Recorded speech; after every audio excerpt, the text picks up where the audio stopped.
I spent my last $500 on my grandmother's heart medication, while my family offered nothing but judgment.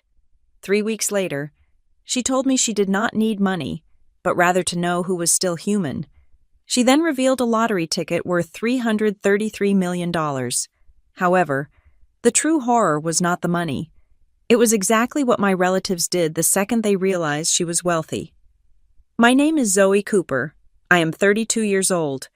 And if there is one thing I have learned working as a senior copywriter at North Shore Creative Lab, it is that people will do absolutely anything to avoid an uncomfortable truth. At North Shore, we package corporate disasters into palatable press releases. We take a chemical spill and call it an environmental recalibration. We take a massive layoff and brand it as a strategic streamlining for future agility. I am good at my job because I know how to spin a narrative. I know how to take the ugly and paint it beige until nobody notices the rot underneath. But nothing prepared me for the masterclass in spin that my own family performed last Tuesday. It was 2 p.m. I was sitting in a glass-walled conference room in the city, half listening to a 20-year-old intern explain why our client's new soda campaign needed more authentic joy, when my phone vibrated against the mahogany table. It was not a work email. It was a notification from The Hive, which is what my mother, Diane, christened our extended family group chat 3 years ago. She thought the name suggested a busy, productive community working together. In reality, it was just a swarm of insects buzzing loudly and occasionally stinging the weakest member. The weakest member, according to them, was my grandmother, Eleanor Briggs. We called her Ellie. I slid the phone into my lap, keeping my face neutral for the client. The message preview froze my blood. It was a screenshot forwarded by my mother, followed by a text that read, "Just had to do this for my own mental health. Boundaries are so important. Everyone." I opened the image. It was a screenshot of her contact list. Beside the name Mom, there was a new gray icon, the block symbol. My mother had blocked her own mother. I felt a cold flush of nausea rise in my throat. I excused myself from the meeting, ignoring the glare of my creative director, and walked straight into the ladies' restroom. I locked myself in the farthest stall and scrolled up to see what had precipitated this nuclear option. 10 minutes earlier, Grandma Ellie had sent a message to the group. It was typed with the clumsy, endearing spacing of someone whose fingers are stiff with arthritis and who treats a smartphone screen like a delicate piece of glass. "Hello, everyone. I hate to ask. The pharmacy says the price of the heart medicine has gone up again. I am short $200 for this month. The check does not come for another week. If anyone could help, I will pay back on the 1st. Love, Mom." That was it. A plea for $200. In a family where my mother drove a leased Lexus and my Aunt Marla had just renovated her kitchen with Italian marble, $200 was a dinner bill. It was a pair of shoes. It was nothing. But in The Hive, it was apparently an act of war. I watched the responses roll in real time. Standing there in the fluorescent hum of the office bathroom, it was a fascinating, horrifying study in deflection. First came Uncle Jerry, my mother's older brother. "Mom, you really need to look into generic brands. The markup on name brands is a scam. Have you called the insurance company? You have to be aggressive with them. Advice, free, useless advice." Then came my cousin Cole, Marla's son, who was currently finding himself in a loft downtown that his parents paid for. "Grandma, maybe cut back on the cable TV, streaming is way cheaper. I can send you a link to a budgeting app." He sent a link. He actually sent a link to a budgeting app to a 78-year-old woman who reused aluminum foil and washed out Ziploc bags. Then, the silence, the heavy pregnant pause where you know people are reading the message, seeing the need, and actively deciding to do nothing. I waited for my mother to step in. I waited for her to say, "I got it, Mom." Instead, she sent the screenshot showing she had blocked her. And then she typed a follow-up message to the group, excluding Grandma. "I cannot deal with the guilt tripping anymore. Every month it is something. The heater, the water bill, now the pills. It is toxic. I am blocking her for 48 hours to teach her that we are not ATMs. I suggest you all do the same so she learns to manage her assets better." My hands were shaking. I wanted to scream. Manage her assets. Grandma Ellie's assets were a two-bedroom house in a declining neighborhood and a Social Security check that barely covered the property tax. She had spent 40 years working double shifts at a diner to put Diane and Marla through college. She had decimated her savings 10 years ago to help Uncle Jerry avoid bankruptcy. I was typing a furious response, something scorched earth that would probably get me kicked out of the family when Aunt Marla entered the chat. Marla, the youngest, the one Grandma Ellie had spoiled the most. Marla wrote, "Honestly, Diane is right. It is enabling. And let's be real for a second. At that age, does she really need to be on that many medications? It seems like we are just prolonging the inevitable at a high cost." The air left the bathroom stall. I stared at the screen, unable to comprehend that a human being had actually typed those words about her own mother. Prolonging the inevitable. She was talking about my grandmother's life as if it were a subscription service that was no longer providing value for money. I waited. Surely, someone would object. Surely my mother, who posted quotes about kindness and karma on Facebook every morning, would tell her sister that she had crossed a line. Nothing. A thumbs-up emoji from Uncle Jerry, a heart emoji from my mother. They agreed. They actually agreed. It was not just about the money, it was a consensus. They had decided, collectively, that Eleanor Briggs had outlived her utility. She was now just a line item in their emotional budget that they wanted to cut. I did not scream. I did not throw my phone. Instead, a cold, hard instinct took over. It was the same instinct that made me good at my job. Document everything. I took a screenshot of Marla's comment. I took a screenshot of my mother's admission that she blocked Grandma. I took a screenshot of Jerry's refusal and Cole's budgeting app link. I saved them all to a secure folder on my cloud drive named Receipts. I did not intervene in the chat. I knew if I said anything, they would turn on me. They would call me dramatic. They would say I did not understand the complexity of the situation. They would gaslight me until I doubted my own eyes. So I stayed silent in the digital world. But in the real world, I was already moving. I exited the bathroom and walked back to my desk. I sat down and opened my banking app. The number on the screen stared back at me, mocking and cruel. Available balance: $512.42. My stomach twisted. It was the 24th of the month. My rent, which was $2,000, was due on the 1st. I had been eating instant oatmeal for dinner for 2 weeks to save up. I was waiting on a freelance check that was already 5 days late. If I spent this money, I was not just broke. I was in danger. I was looking at an eviction notice. I was looking at late fees I could not afford. I looked at the phone again. A new message had popped up, but not in the group chat. It was a direct text from Grandma Ellie. She must have realized nobody was replying in the group, or maybe she sensed the icy silence. "Zoe, honey, I am sorry I asked in the group. I did not mean to cause trouble. I know everyone is busy with their own lives. Aunt Marla is right. I should budget better. Forget I asked. I will cut the pills in half this month and make them last. I will handle it. Love you." She will cut the pills in half. The doctor had been very clear 3 months ago when I took her to the cardiologist. If she misses a dose, or if she underdoses, the risk of a stroke increases by 60%. She needs this specific medication. Ellie, not the generic, because of her allergies. Cut them in half. She was willing to gamble with her life to avoid annoying the people she gave life to. I looked around the office. People were typing, laughing, drinking $6 lattes. The world kept turning. My mother was probably at her Pilates class right now, feeling righteous about her boundaries. Marla was probably looking at tile samples. I closed my eyes. I thought about the time I was 7 years old, sitting on Grandma's porch while my parents argued inside. Grandma had brought me a cup of hot cocoa and told me, "Zoe, never let the world make you hard. You keep that soft heart. It is the strongest thing you have." She had saved me 1,000 times in small, quiet ways.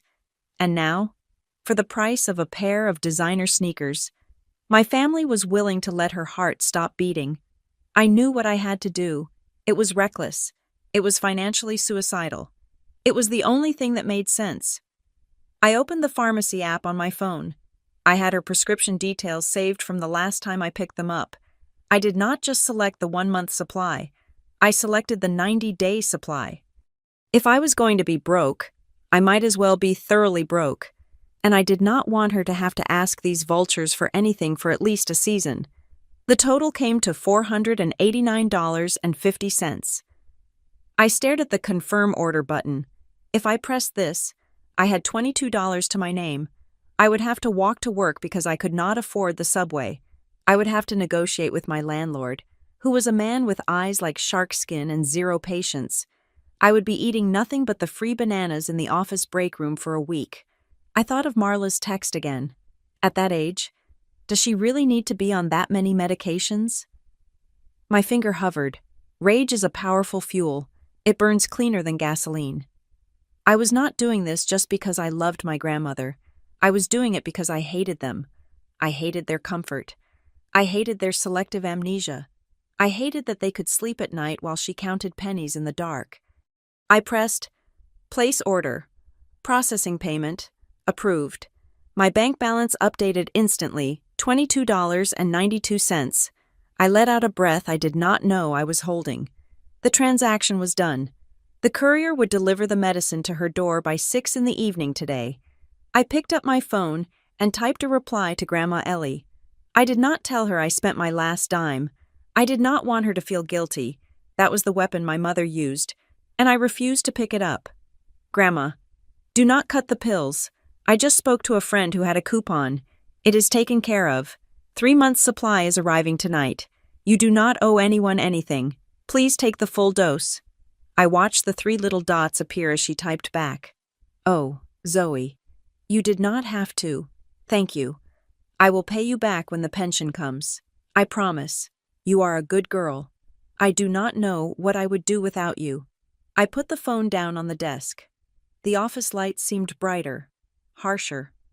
I felt lightheaded, probably from the adrenaline and the lack of a proper lunch. I was broke. I was terrified. But for the first time in years, I did not feel dirty. I felt clean. I opened the group chat one last time. The conversation had moved on. They were now discussing a potluck dinner for next Sunday. Marla was asking if she should bring her famous quinoa salad. My mother was coordinating the wine. They were planning a family gathering while ignoring the matriarch of the family. I wanted to type, I just bought the meds. I used my rent money. You are all monsters. But I didn't. Strategy. Zoe. Strategy. If I told them I paid, they would not feel shame. They would feel relief. They would say, oh, great. Zoe handled it, and they would wash their hands of the guilt. They would think the problem was solved. I did not want them to feel relief.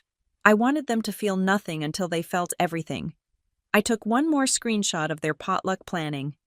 I saved it right next to Marla's death wish text.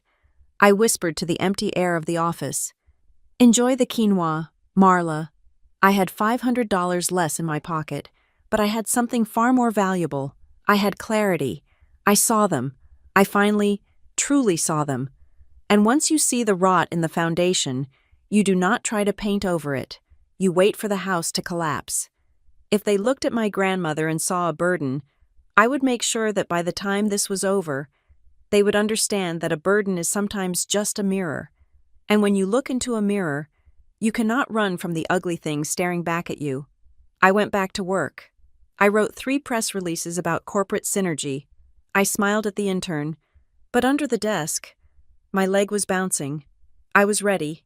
I did not know what was coming, but I knew that the balance had shifted. I had drawn a line in the sand with my last $500. They just didn't know it yet. To understand why I emptied my bank account without hesitation, you have to understand the geography of my childhood. It was not mapped out in miles or city blocks, but in zones of unwantedness. My mother, Diane, had me when she was barely 19 years old. I was the result of a summer romance that ended before the leaves turned brown. For the first few years, we were a package deal, living in the spare bedroom of my grandmother's house. But then, when I was 6, Diane met Graham. Graham was an architect. Graham drove a sedan that smelled like new leather. Graham had a 5-year plan that included a sprawling house in a newly developed subdivision called Oak Creek, 40 minutes away. The plan included Diane. It included the possibility of new children. It did not explicitly exclude me, but the math was subtle. The new house had 3 bedrooms, a master, a guest room that doubled as an office, and a nursery. There was no room for a 6-year-old girl who came with the baggage of a previous life. I remember the day they moved. The conversation was hushed, disguised as a temporary arrangement. Just until we get settled. Zoe, the schools here are better anyway. Grandma needs company. The temporary arrangement lasted 26 years. I did not grow up with a mother and father. I grew up with Ellie. While Diane was building a picture-perfect life in the suburbs, hosting book clubs and planning ski trips, Ellie was raising me on a waitress's wage and sheer grit. Ellie was not like the grandmothers on television who baked cookies and knitted sweaters. She was a warrior in an apron. She worked the breakfast and lunch shift at a diner called the Silver Spoon, coming home smelling of hash browns and cheap coffee. She had veins on her legs that looked like blue lightning, a testament to 40 years of standing on concrete floors. She was a woman of few words but immense action. She never told me she loved me. She showed it by waking up at 5 in the morning to iron my school uniform because she knew I was embarrassed about it being secondhand. She showed it by putting an extra scoop of ice cream in my bowl even when she skipped dessert herself. In that drafty little house with the peeling yellow paint, I never felt poor. I felt chosen. But every other weekend, when I was driven to the suburbs to visit my real family, I learned exactly where I stood in the hierarchy. The visits were a performance. I was the prop Diane used to show her friends that she was a modern, blended family success story, but the reality was in the details. When Diane and Graham had their own children, my half-siblings, twins named Brady and Sarah, the divide became a canyon. I watched from the sidelines as they got the brand-new bicycles, the private tutors, and the trips to Europe. I was not jealous of the things. I was jealous of the visibility. They were seen. I was tolerated. The holidays were the worst. I vividly remember Thanksgiving when I was 16. I had just gotten straight A's on my report card, a feat I achieved by studying at the diner counter while waiting for Ellie's shift to end. I wanted to tell Diane. I wanted her to look at me with the same shine in her eyes that she had when Brady learned to tie his shoes. We arrived at the Oak Creek house. It was immaculate, smelling of sage and roasting turkey. The dining room table was set with fine china and crystal glasses for the adults. There were 8 seats: Diane, Graham, Graham's parents, Marla, her husband, and 2 neighbors. "Zoe, honey," Diane said, barely looking up from the centerpiece she was arranging. "You are at the kids' table in the kitchen with the twins and Cole." I was 16. Cole was 12. The twins were 8. I sat on a hard wooden stool in the kitchen, eating off a paper plate because Diane did not want us to break the good china. Listening to the muffled laughter from the dining room, I could hear Graham proposing a toast to family and prosperity. That was the night I realized I was not a daughter to them. I was a distant relative they were obligated to feed twice a year. Aunt Marla was the architect of my insecurity. If Diane was neglectful, Marla was surgical. She had a talent for what I call conditional kindness. She would smile, that tight, bright smile that never reached her eyes, and say things that sounded like compliments but felt like cuts. "Zoe, you look so healthy," she would say, her eyes scanning my thrift store jeans. "It is good to see you are eating well. I know groceries can be expensive." Or, "It is so brave of you to apply to the state university. Not everyone needs the pressure of an Ivy League education. You will fit in much better there." She always spoke to me as if I were a charity case that had gone slightly wrong. She loved to bring up my father, a man neither of us knew, implying that my existence was a mistake that everyone was graciously overlooking. One afternoon, when I was 18 and preparing to leave for college on a scholarship I had fought tooth and nail to get, Marla came by Grandma's house. She looked around the living room, her nose wrinkling slightly at the scent of old paper and dust. "You know, Zoe," she said, touching my arm with a manicured hand, "you really should be grateful to your mother. It was hard for her. Having you so young, it really set her back. Most women would have given up. We all had to pitch in to help handle the situation. I was the situation. I was the setback. I went to the backyard, where Ellie was hanging laundry on the line. I was crying. Silent. Hot tears that burned my face. Ellie saw me. She did not ask what happened. She knew Marla. She knew Diane. She simply unpinned a wet sheet, threw it in the basket, and walked over to me. She took my face in her rough, calloused hands. Her thumbs wiped away the tears. "Listen to me," she said, her voice low and fierce like a growl. "You do not need their permission to belong. You belong to yourself, and you belong to the people who show up. Do you understand blood is just biology? Love is showing up." She straightened my collar. "Now, stand up straight. If you slouch, you are bowing to them. Never bow." That advice became my spine. I went to college. I worked 3 jobs. I graduated with honors. I moved to the city and clawed my way into a marketing firm where people with trust funds usually got the best desks. I did it all to prove that the situation was a success. But beneath the ambition, there was always fear. A gnawing, cold dread that lived in the pit of my stomach. I knew Ellie was getting older. The woman who once carried trays with 10 plates on one arm was beginning to slow down. I noticed it in the small things. The way she would pause at the bottom of the stairs to catch her breath. The way her handwriting, once looped and elegant, had become jagged and shaky. The way she turned up the volume on the television until the walls vibrated. I tried to talk to Diane about it. "Mom, I think Grandma needs to see a specialist. Her heart rate seems irregular."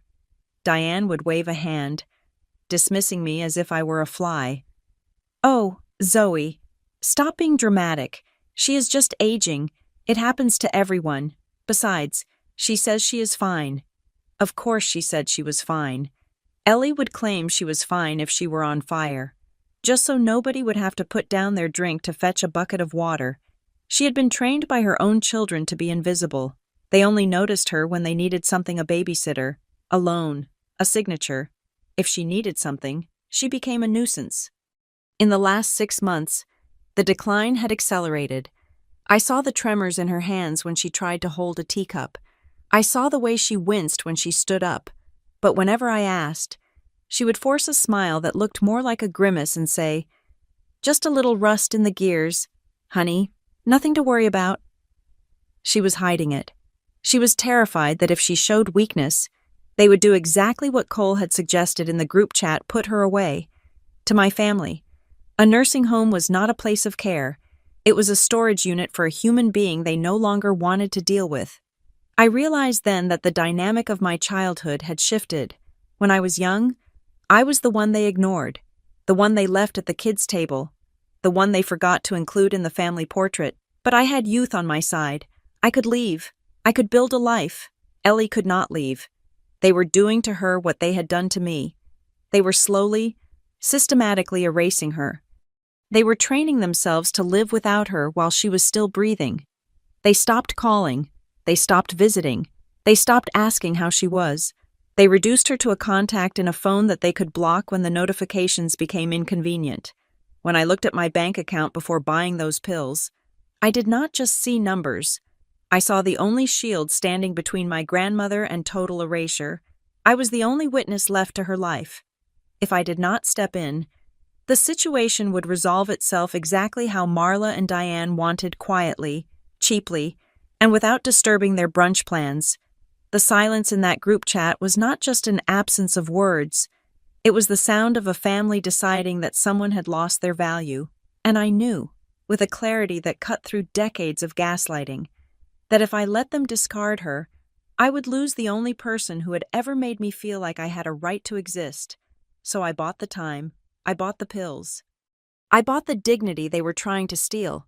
But as I sat in my office, hungry and broke, I realized that the battle had only just begun. They thought they were dealing with the quiet, grateful girl who sat at the kids' table. They had no idea that the girl had grown up, and she had been taking notes for 20 years. The realization that you have been amputated from your own family does not always happen with a scream or a slam of a door. Sometimes, it happens with the soft, digital ping of a social media notification. 2 days after I spent my rent money on Grandma Ellie's heart medication, I was sitting at my desk at North Shore Creative Lab, eating a sandwich I had brought from home because I could no longer afford the cafeteria salad. I was scrolling through Instagram, trying to disconnect my brain for 10 minutes. When I saw it, it was a photo posted by my cousin Sarah, the twin sister of Brady. The caption read, "So blessed to celebrate my engagement with my absolute favorite people. Family is everything." She said yes. Inner circle. I stopped chewing. The photo was professional quality. It was taken at a vineyard estate about an hour north of the city, a place known for $50 appetizers and wait lists that stretched into next season. In the frame, arranged in a perfect semicircle of beige linen and pastel silk, was the entire clan. There was my mother, Diane, holding a champagne flute and laughing with her head thrown back. There was Graham, looking fatherly and proud. There was Aunt Marla, wearing a dress that cost more than my car, with her hand resting affectionately on Sarah's shoulder. Uncle Jerry was there, Cousin Cole was there, even some of the second cousins from out of state were there. There were only 2 people missing from the frame, me and Grandma Ellie. I zoomed in on the photo. I looked for a gap, a space where perhaps we should have been. There was none. The composition was tight, complete, and intentional. They did not look like they were missing anyone. They looked relieved. I felt a strange, cold pressure in my chest. It was not surprise. It was the confirmation of a suspicion I had harbored for months but had been too cowardly to articulate. There was a shadow family tree, a pruned version where the dead wood had been hacked away. I texted Sarah. I kept it light, feigning ignorance, giving them one last chance to lie to me. "Congrats on the engagement. The photos look amazing. When was this?" The reply came 3 hours later. "Thanks, Zoe. It was just a spur-of-the-moment brunch last Sunday. We didn't want to bother you. Mom said you were swamped with that big campaign launch, and we know how stressed you get. We missed you, though." The lie was so smooth it was almost elegant. We didn't want to bother you. It is the polite veneer of exclusion. It frames their rejection as an act of consideration. They were not leaving me out. They were protecting my schedule. I did not reply. I knew exactly what spur of the moment meant at a vineyard that required reservations 6 weeks in advance. It meant they had a group chat, a separate one without the obligations, one without the granddaughter who worked too much, and the grandmother who needed too much. I drove to Ellie's house that evening. I had to see her. I had to know if she knew. When I pulled into the driveway, the house looked smaller than usual. The siding was graying, and the hydrangeas out front were drooping, thirsty for water. I found Ellie in the kitchen, sitting at the small round table where I had done my homework for 12 years. She was staring at her phone, her thumb hovering over the screen. She looked up when I entered, and her smile was instant, reflexive. It was the smile she used to armor herself against the world. "Zoe, what a nice surprise. I was just about to make tea. Do you want some Earl Grey?" I sat down across from her. I saw the phone screen before she could lock it. It was Facebook. She was looking at the same photos. She was looking at her daughter and her grandchildren, toasting to a future she was not invited to witness. "I saw the pictures," I said quietly. Ellie's hand trembled slightly as she put the phone face down on the table. She smoothed the tablecloth, focusing intently on a non-existent wrinkle.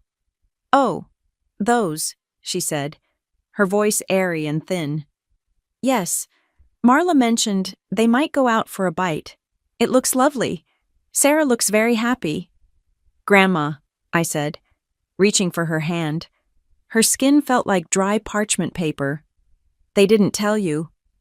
"They probably thought I couldn't make the drive," she said, pulling her hand away gently to adjust the sugar bowl. "You know how my hip gets in the car, and it was a young people's party. Who wants an old lady slowing down the fun? It is fine, Zoe. Really, it is fine. It was not fine." I watched her as she got up to fill the kettle.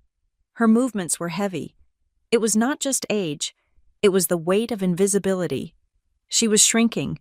I could see it happening in real time, the light in her eyes, which used to be fierce and stubborn, was thinning out, like watercolor paint diluted with too much water. Over the next 2 weeks, I made a decision. If they were going to ghost her, I was going to anchor her. I started showing up every other day.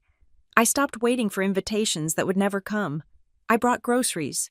I brought potting soil. I brought a new light bulb for the porch. We spent the evenings doing the small, domestic things that bind people together. We planted a row of winter vegetables in the backyard, her fingers guiding mine as we tucked the seeds into the earth. I cooked dinner, simple things like roast chicken and mashed potatoes, and we ate at the table, talking about everything and nothing. I asked her about her life before I was born. I asked about the grandfather I never met, who died in a factory accident when Diane was a baby. I asked about her time working at the diner. I made her tell me the stories she thought nobody wanted to hear. "You know," she said one evening, laughing as she recounted how she once spilled a milkshake on the mayor. "Nobody has asked me that in 20 years. "I am asking," I said, but despite the laughter, the shadow remained. Every time her phone buzzed, she would jump, hoping it was one of them. It never was. It was usually a telemarketer or a weather alert. The silence from the inner circle was deafening. One Tuesday, I came over to find her sitting on the back porch, wrapped in a knitted shawl, staring at the fence line where the paint was peeling. The sun was setting, casting long, melancholy shadows across the yard.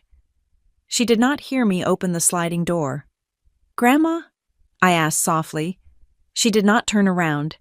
She just spoke to the air, her voice so low I almost missed it. "I feel like I'm disappearing. Zoe," I froze. "What do you mean?" She turned to look at me, and the raw vulnerability in her face broke my heart.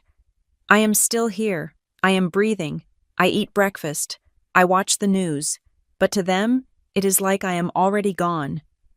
I feel like a ghost haunting my own family. They look right through me. Do you know what that feels like? To wonder if you actually exist because nobody reflects you back." She rubbed her chest, right over her heart. "It hurts more than the angina.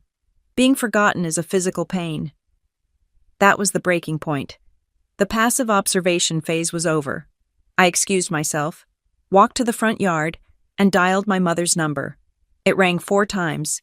She answered with a breathless, distracted tone. "Zoe, is everything okay? I am just about to head into a yoga session." "Why wasn't Grandma invited to the engagement party?" I asked. No pleasantries, no preamble. There was a pause on the line.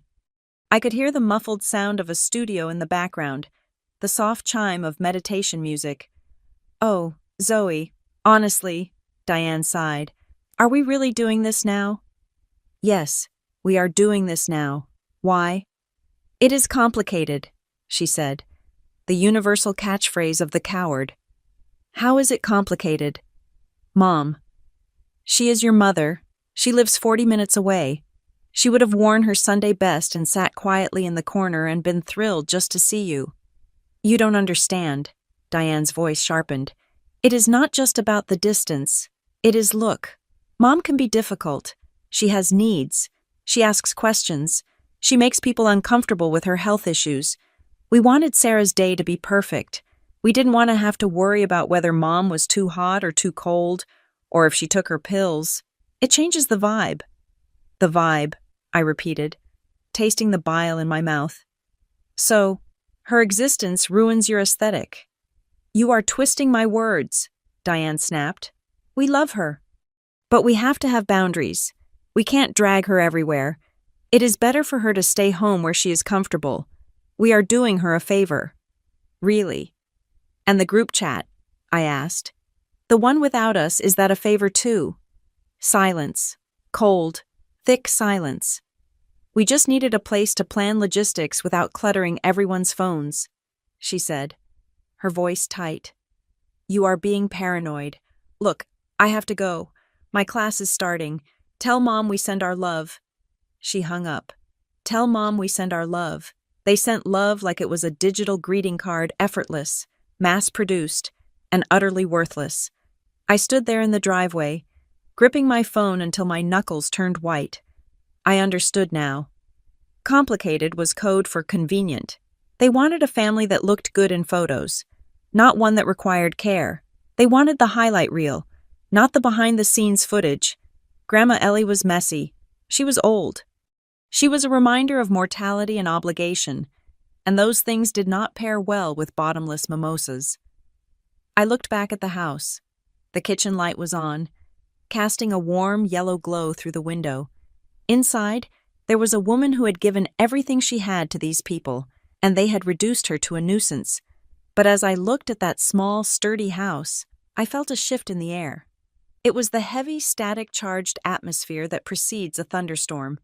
I went back inside. Ellie was still on the porch, but she had stood up. She was looking at me with a question in her eyes. I did not tell her what Diane said.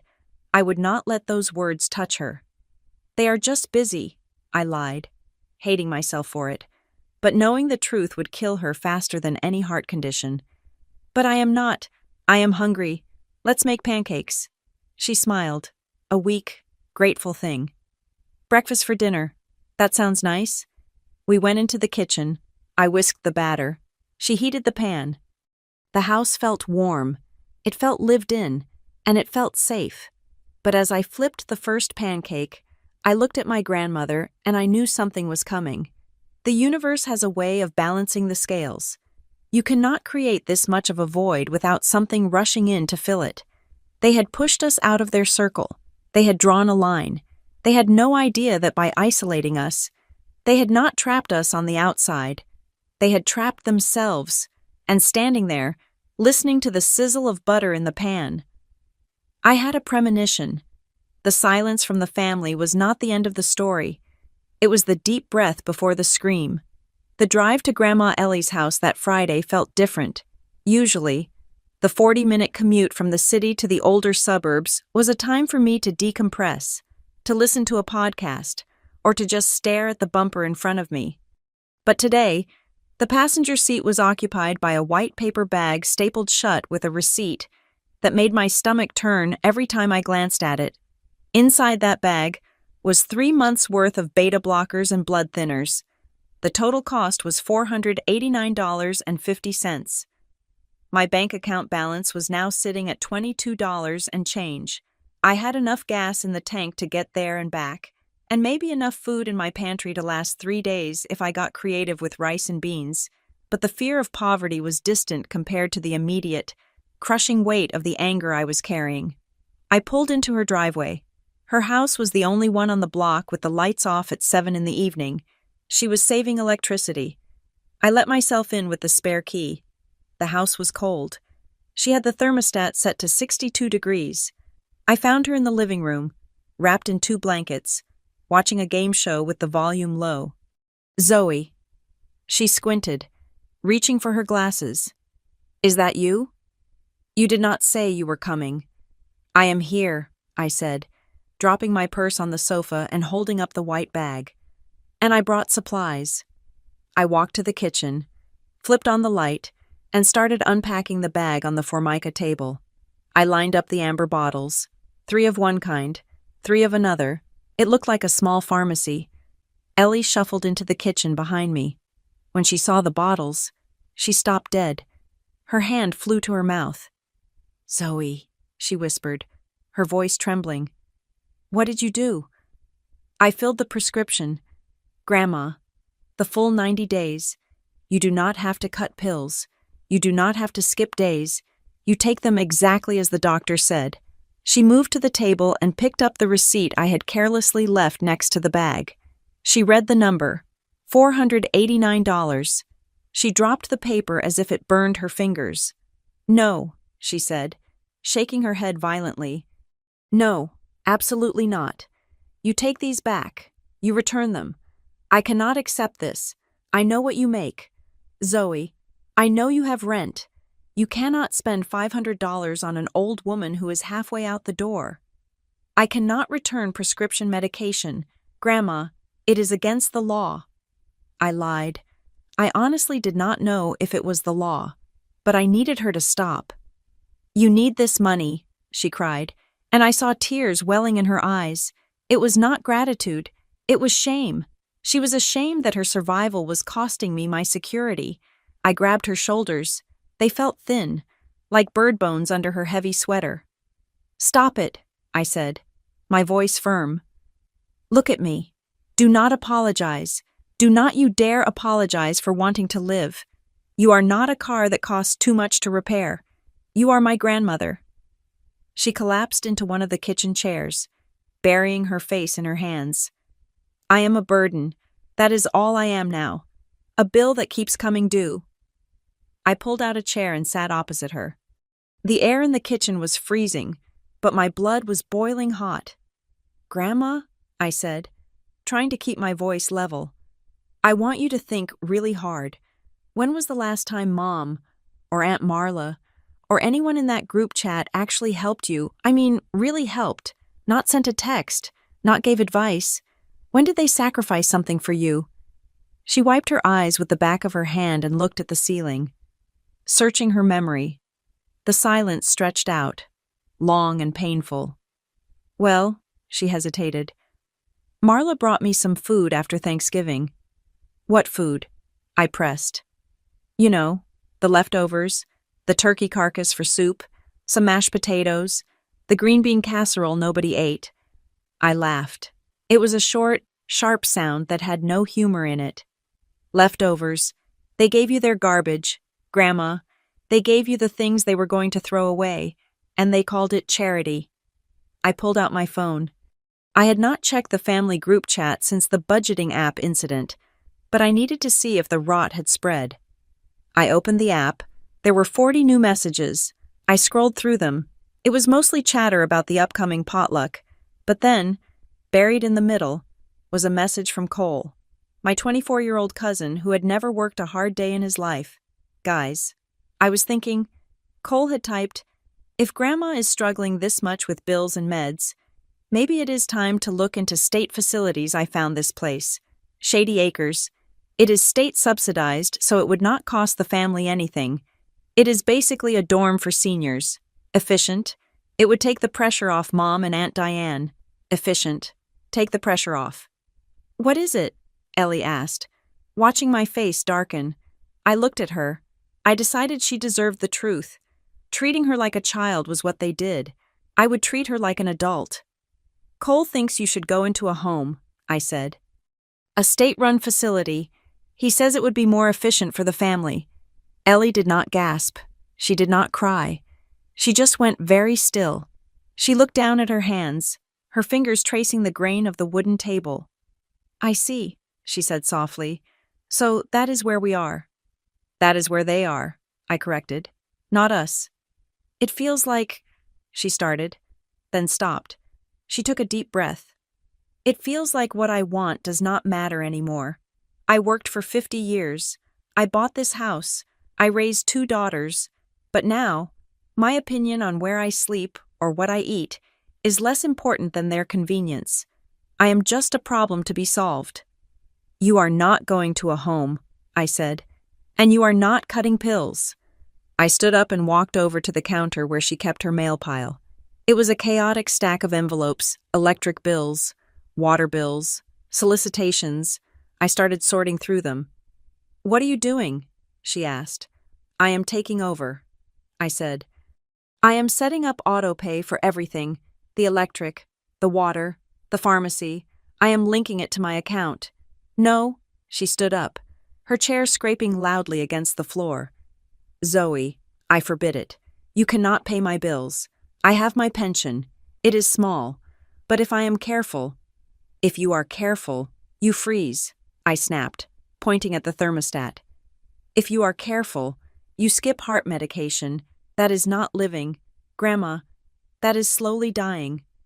"I will not be a leech," she argued, her voice gaining some of the old fire. "I have never taken money from my children, and I will not take it from my granddaughter." "It is not charity," I said, softening my tone. "It is management. Look, I will set it up. We will sit down once a month. I will show you every single transaction. You will see exactly where the money goes. If your pension covers it, great. If it does not, I cover the gap. I am not taking your independence. I am just taking the fear away." I want you to be able to breathe. Grandma, just breathe. She looked at the pile of bills, then at the bottles of medicine, and finally at me. Her shoulders sagged. The fight went out of her, replaced by a profound exhaustion. Okay, she whispered. Okay, but we write it down. Every penny. I will pay you back. I do not know how, but I will. Deal, I said. I spent the next hour on her iPad, navigating the clunky websites of the utility companies. I entered my banking information. I watched my projected balance for the next month dip into the negative, but I shoved the panic down. I would pick up freelance work. I would sell my designer purse. I would figure it out. Just as I clicked confirm on the water bill, my phone rang. The screen flashed Mom. I stared at it for a second. The timing was impeccable. They always sensed when the status quo was being disturbed. I answered on speakerphone so I could keep typing. Hello, Mom? Zoe. Diane's voice was crisp, tight. I just got off the phone with Marla. She said you called her earlier. Something about the engagement party. I called you, I said. But sure, Marla too. That is not the point, Diane cut in.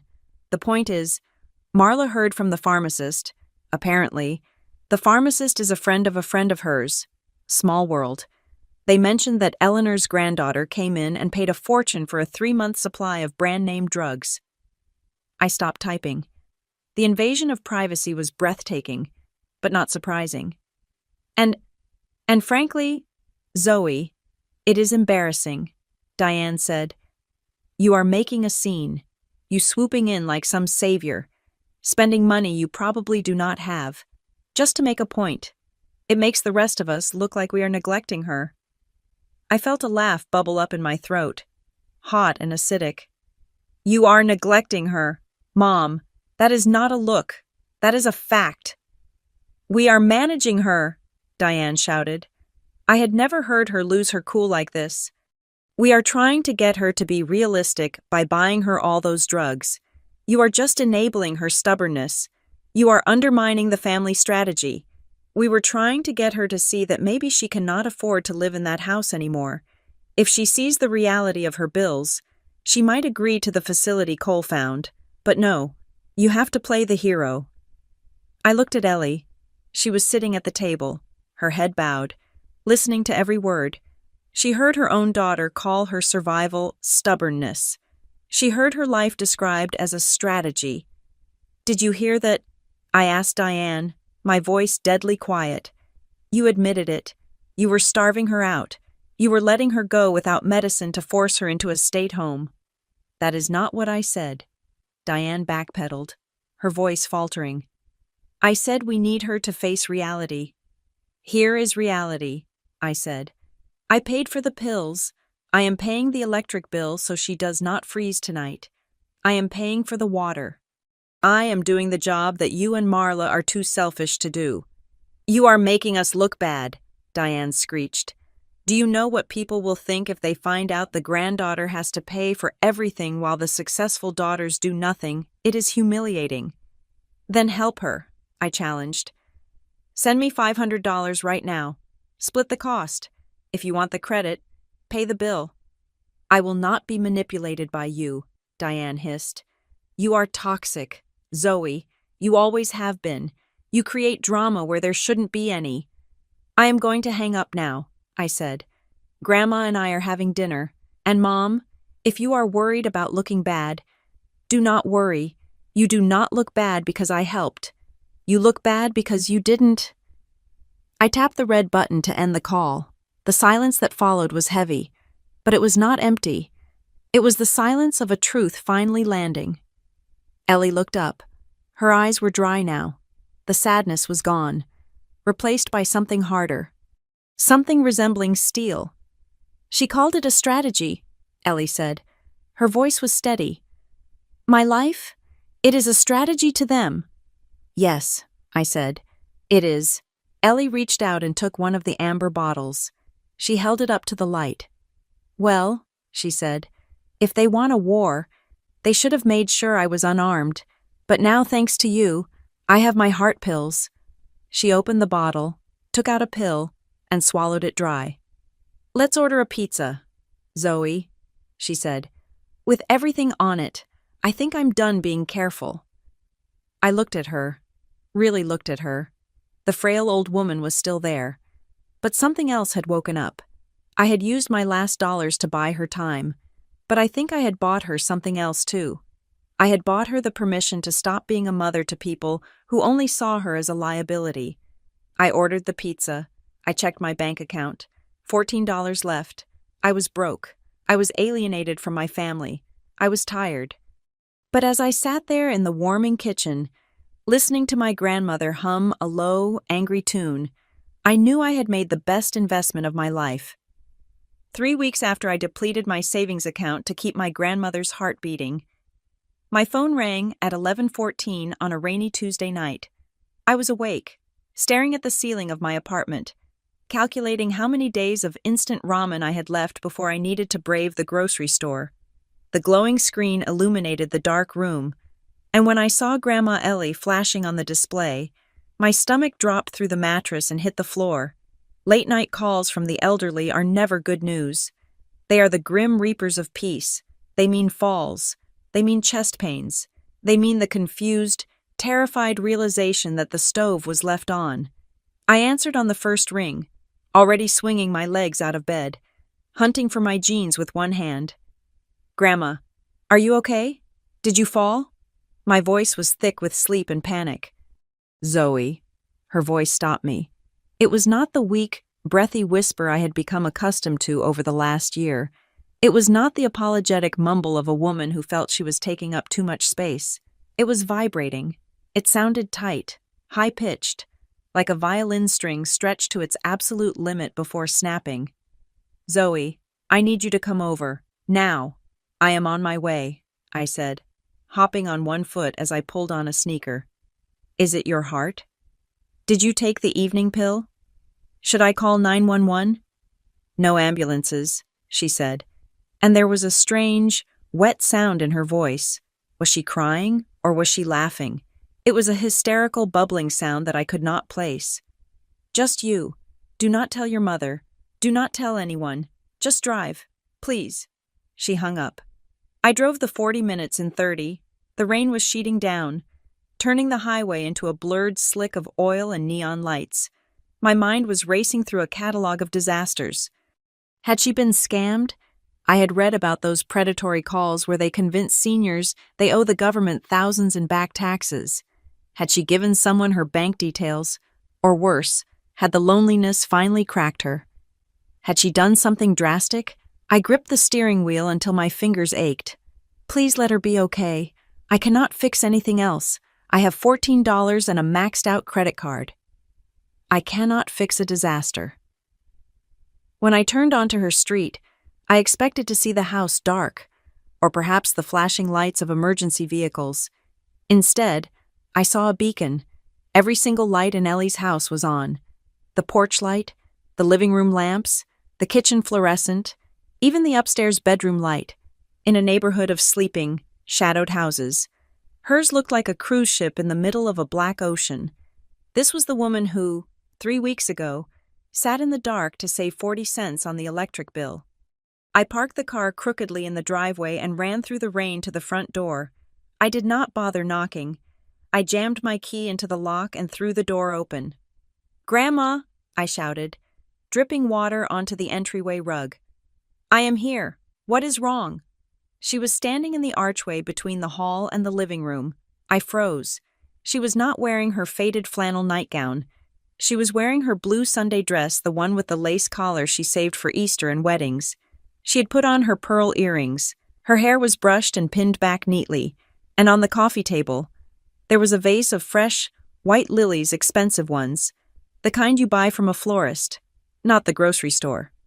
"Grandma," I breathed, checking her pupils from across the room. "What is happening? Why are you dressed up?" She smiled. It was a smile I had never seen on her face before. It was not the polite smile of a grandmother. It was the mischievous, terrified, electric smile of a girl who had just gotten away with something massive. "Close the door, Zoe," she said. Her voice was steady, but her hands, clasped in front of her, were shaking. Lock it, and pull the blinds. I did as she asked, my heart hammering against my ribs. Grandma, you are scaring me. Is someone after you? Did you sign something? Come sit down, she commanded, gesturing to the sofa, on the coffee table, next to the lilies. She had set out the good tea set, the Royal Albert china with the pink roses that we were forbidden to touch when I was a child. There was a plate of Walker's shortbread cookies, the expensive tin I knew she only bought at Christmas. I sat down on the edge of the cushion, too wired to lean back. Grandma, please, talk to me. Is this about the house? Did the bank call? She poured tea into 2 fragile cups. The steam rose up, smelling of bergamot. She took a sip, her eyes fixed on me with an intensity that made me want to squirm. Zoe, she began, setting the cup down with a deliberate clink. Do you remember 3 months ago, when I went to the gas station to buy milk because Marla said she was coming over for coffee and I was out? I think so, I said, confused by the detour. She never showed up, right? Right. She canceled 10 minutes before because it was raining and she did not want to get her hair wet, but I was already there. And the clerk, a nice boy named David, he was telling me about the jackpot. He said it was a record. He said, Ellie, you should buy a ticket, just for luck. I felt a cold dread wash over me. Oh no, please do not tell me she gambled away her pension. I never buy lottery tickets, she continued, her eyes glistening. I think they are a tax on desperation. But that day, I was so angry at Marla. I was standing there holding a gallon of milk I did not need, feeling like a fool. So I threw a $20 bill on the counter. I told the machine to pick the numbers. I put the ticket in my wallet, behind the picture of you and me at the beach. She paused, taking a breath that seemed to rattle in her chest. I forgot about it, Zoe. I completely forgot. It sat there, next to my pharmacy card and my library card, for weeks. Then, 2 days ago, I was cleaning out my purse because I was looking for a coupon for the soup. Grandma, I interrupted, leaning forward, my voice gentle but firm. Did you check the numbers? Did you win something? Look, these things can be tricky. Sometimes it looks like you won, but it is just a scam to get you to call a premium number, or maybe you won $500. That would be great. We could pay the heating bill. She looked at me, and suddenly, the suppression broke. A laugh escaped her, a jagged, tearful sound. Zoe, honey, it is not $500. She reached under the sofa cushion and pulled out a large, cream-colored envelope. It was not a piece of junk mail. It was heavy, textured, official stationery. It had the seal of a major law firm embossed in gold on the corner.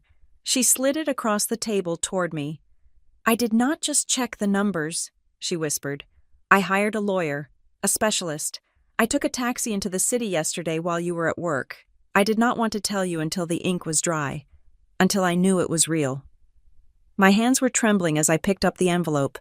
It felt heavy, like it contained lead. I opened it.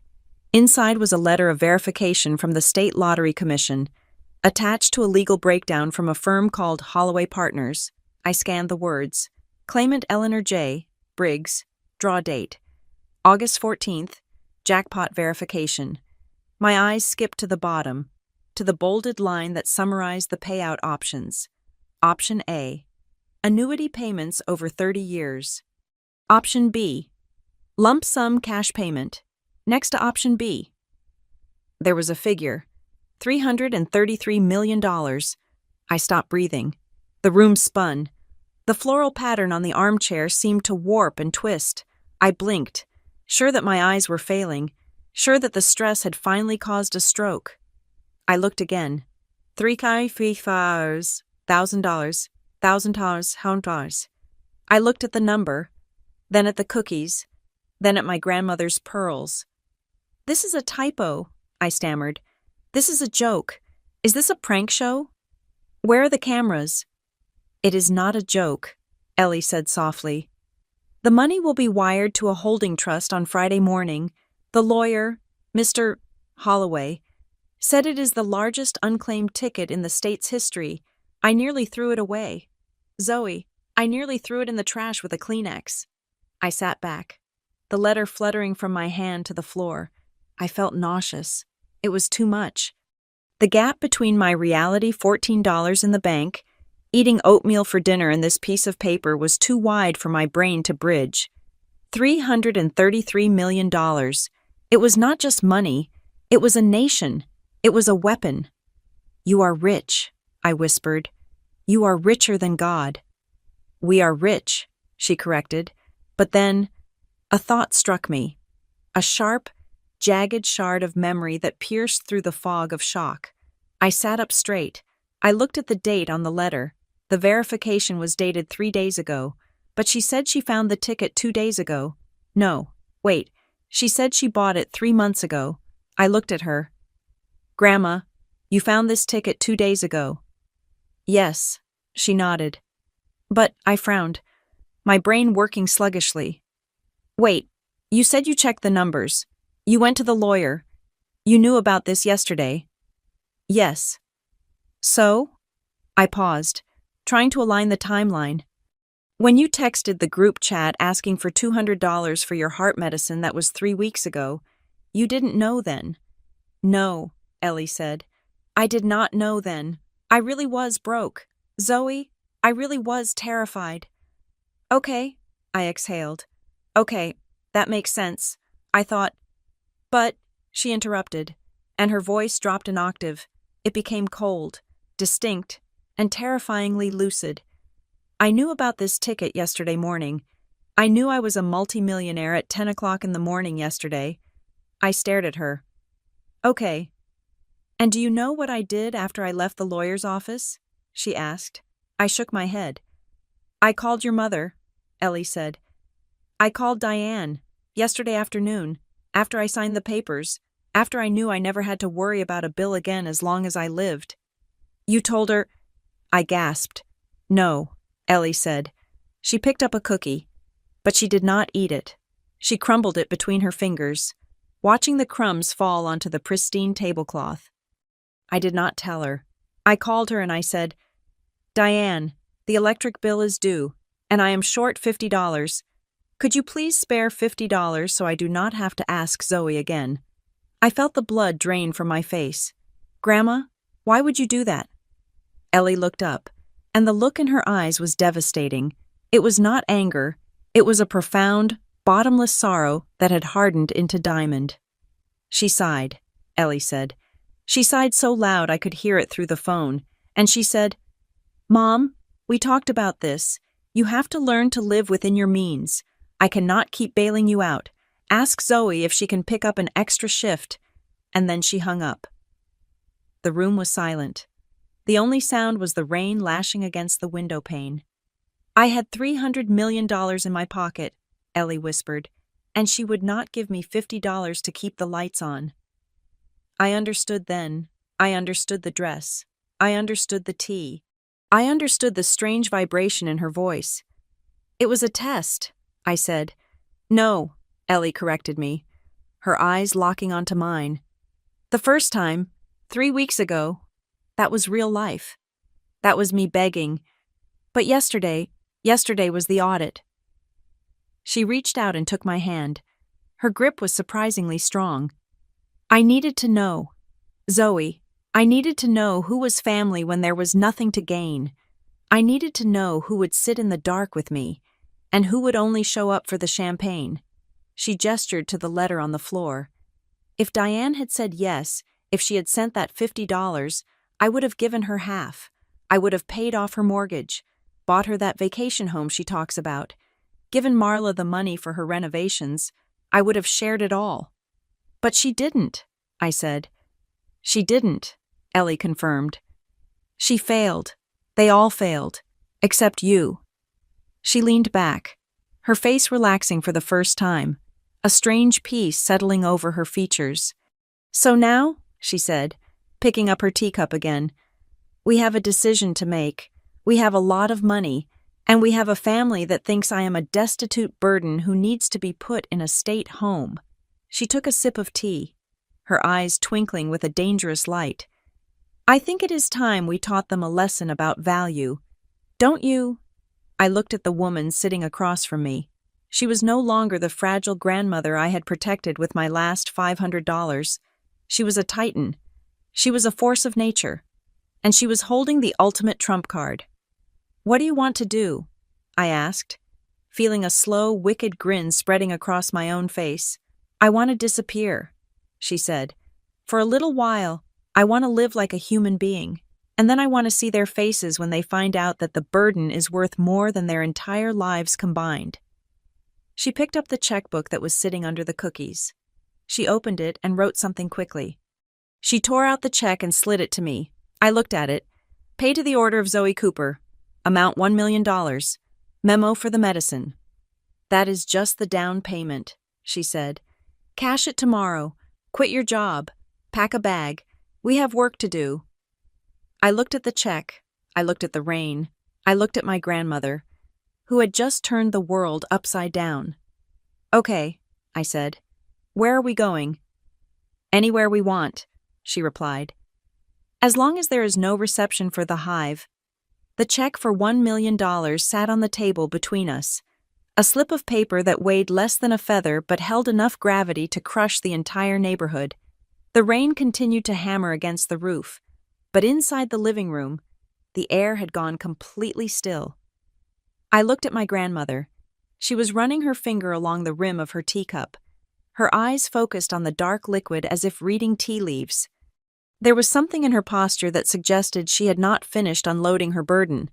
The confession about the lottery ticket was the explosion, but I sensed the fallout was about to be even more damaging.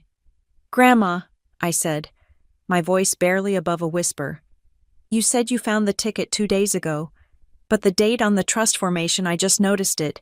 It is dated 3 weeks ago." Ellie stopped tracing the cup. She looked up at me, and her expression was stripped of all the soft, apologetic grandmotherly warmth I was used to. In its place was the sharp, flinty look of a woman who had survived 78 years of disappointment and had finally decided to stop making excuses for it. "I lied. Zoe," she said. Her voice was clear, devoid of tremors.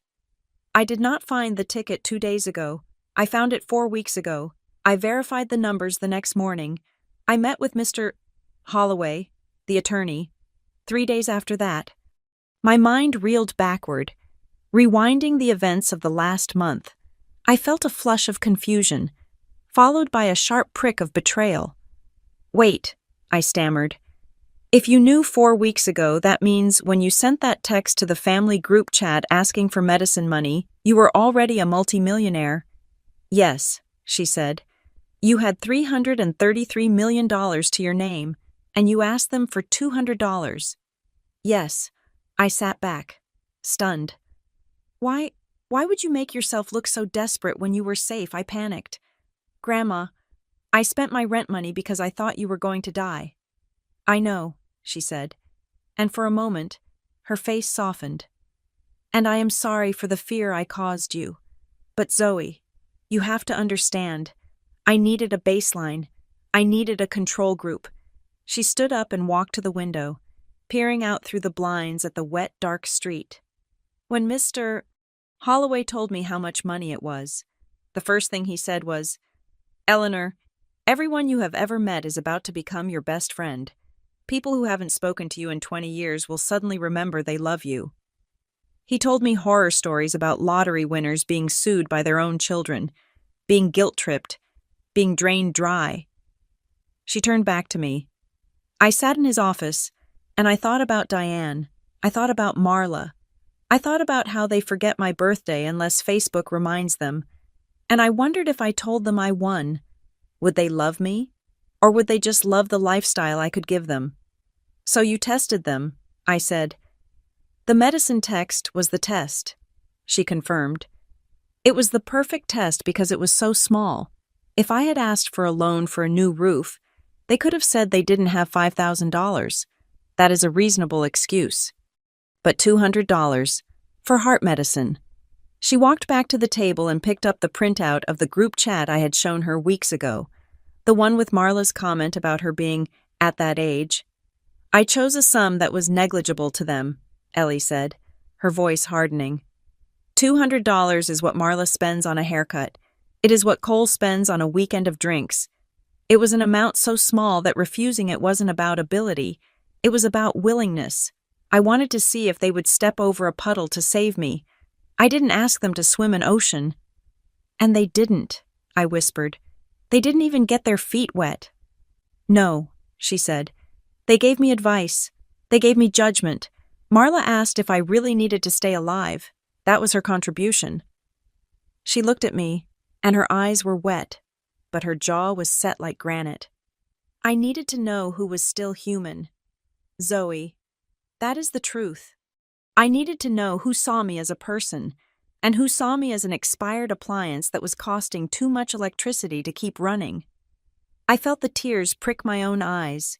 It was a brutal realization. She had laid a trap, not out of malice, but out of a desperate need for clarity, and my family, my mother, my aunt, my cousins had walked right into it with their eyes open. They had failed, not because the test was hard, but because they simply did not care enough to pass. And I passed, I said, my voice thick. You didn't just pass, Ellie said. You saved me. You didn't ask questions. You didn't give me a lecture on budgeting. You just showed up with the pills. You showed up with the groceries. You paid the bills. You proved that you are the only one who sees Eleanor, not just Grandma the burden. She reached across the table and squeezed my hand. That is why you are the only one sitting at this table tonight. I wiped my face. I felt a strange mixture of pain and relief. For years, I had thought I was the crazy one. I thought maybe I was too sensitive. Maybe I was demanding too much from them. But I wasn't. They really were that cold. I wasn't imagining the neglect. It was quantifiable. It was $200 worth of neglect. So what now? I asked. Do we tell them? Not yet, Ellie said, a gleam returning to her eye. Mr. Holloway is very smart. He specializes in what they call elder law. He warned me that when the family finds out, they will try to say, I am senile. They will try to say, I was mentally incompetent when I made decisions about the money. They might even try to get conservatorship over me to control the funds. I gasped. They wouldn't. Marla asked about a state home, Zoe, Ellie reminded me. Of course they would. She reached into the large envelope again and pulled out a digital voice recorder. It was small, black, and blinking a tiny red light. That is why I have been recording, she said. Every phone call, every interaction. And Mr. Holloway has it all documented. He has an affidavit from my doctor stating I am of sound mind. He has the receipts of you paying my bills while they did nothing. He has the screenshots of the group chat. We are building a fortress. Zoe, by the time they realize there is a war, I will have already won. You are incredible, I breathed. I had never admired anyone more than I admired her in that moment. I am just tired of being a doormat, she said. Now, here is the plan. Mr. Holloway has set up a trust for you. It is irrevocable. That means no matter what happens to me, no matter how much Diane screams or Marla sues, that money is yours. You will never have to worry about rent again. You will never have to eat oatmeal because you are broke. And the rest? I asked. I am starting a foundation, Ellie said, her voice ringing with purpose. The Eleanor Briggs Foundation. It is going to support grandparents who are raising their grandchildren because the parents are absent or unfit. It is going to pay for legal fees, medical bills, and housing. I am going to make sure that no other grandmother has to choose between her heart medication and her dignity. It was perfect. It was poetic. It was exactly who she was. But first, she said, leaning in, we need to disappear. I cannot be here when the news breaks. The Lottery Commission will announce the winner in 48 hours. It is public record. Once my name is out there, this lawn will be full of reporters and long-lost cousins. Where do we go? I asked. I have booked us 2 tickets to Barcelona, she said casually, as if she were discussing a trip to the grocery store. First class, we leave tomorrow night, then Switzerland. I hear the air is very good for the heart in the Alps. Tomorrow. I looked at the check, then at my phone. I had a job, I had a lease. I had a life. But then I thought about North Shore Creative Lab. I thought about spinning lies for corporate clients. I thought about the internship I was supervising. None of it mattered. None of it was real. This woman sitting across from me, this justice, this love, this was real. Okay, I said. I will quit in the morning. Good, Ellie said. But Zoe, promise me one thing. Anything. We do not tell them we are leaving, she said. We do not say goodbye. We just go. Let them call the empty house. Let them text the number that goes to voicemail. Let them feel, for just a few days, exactly what I felt for 20 years, the silence. They will be furious, I said. They will say we abandoned them.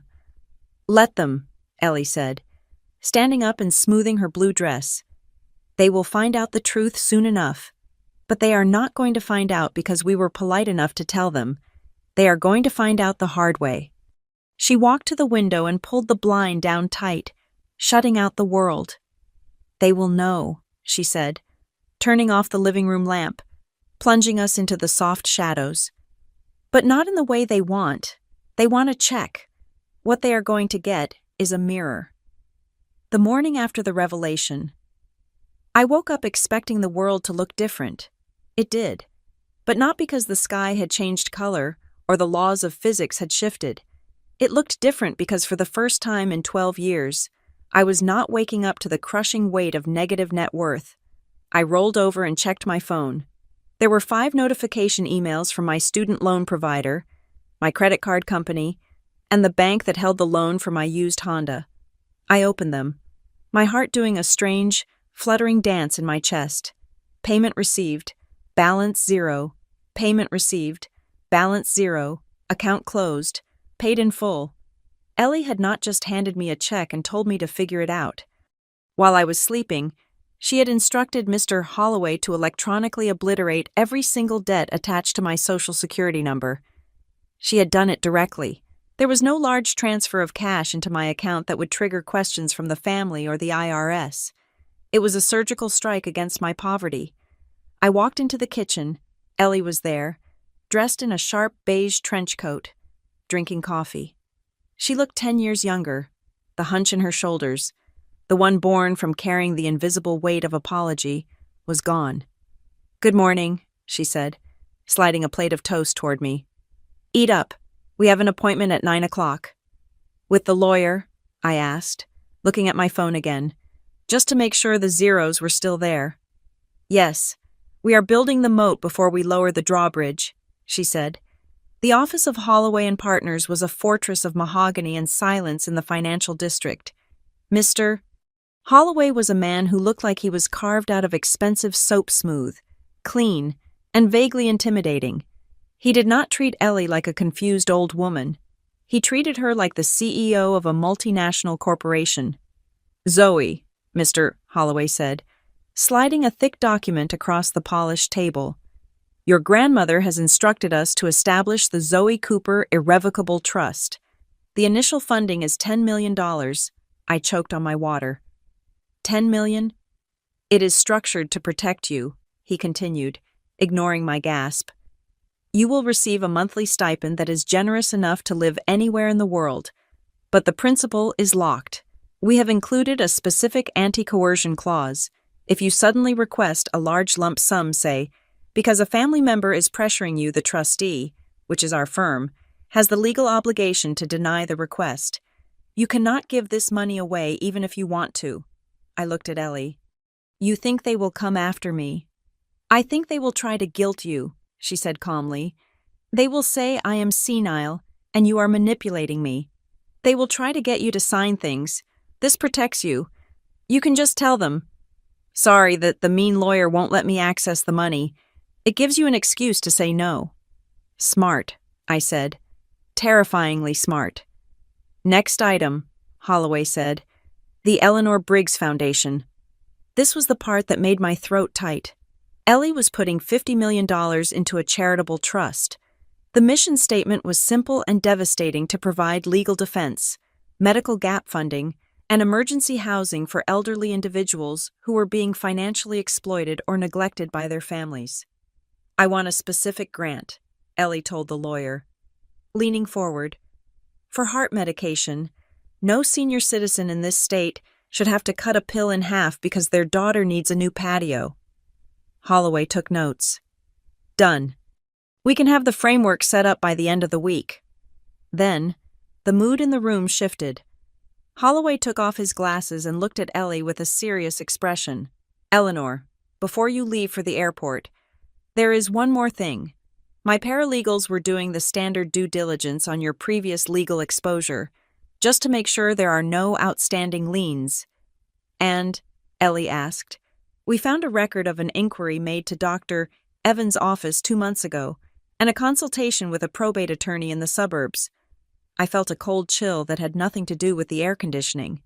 What kind of inquiry? Someone claiming to be your daughter attempted to access your medical records, Holloway said.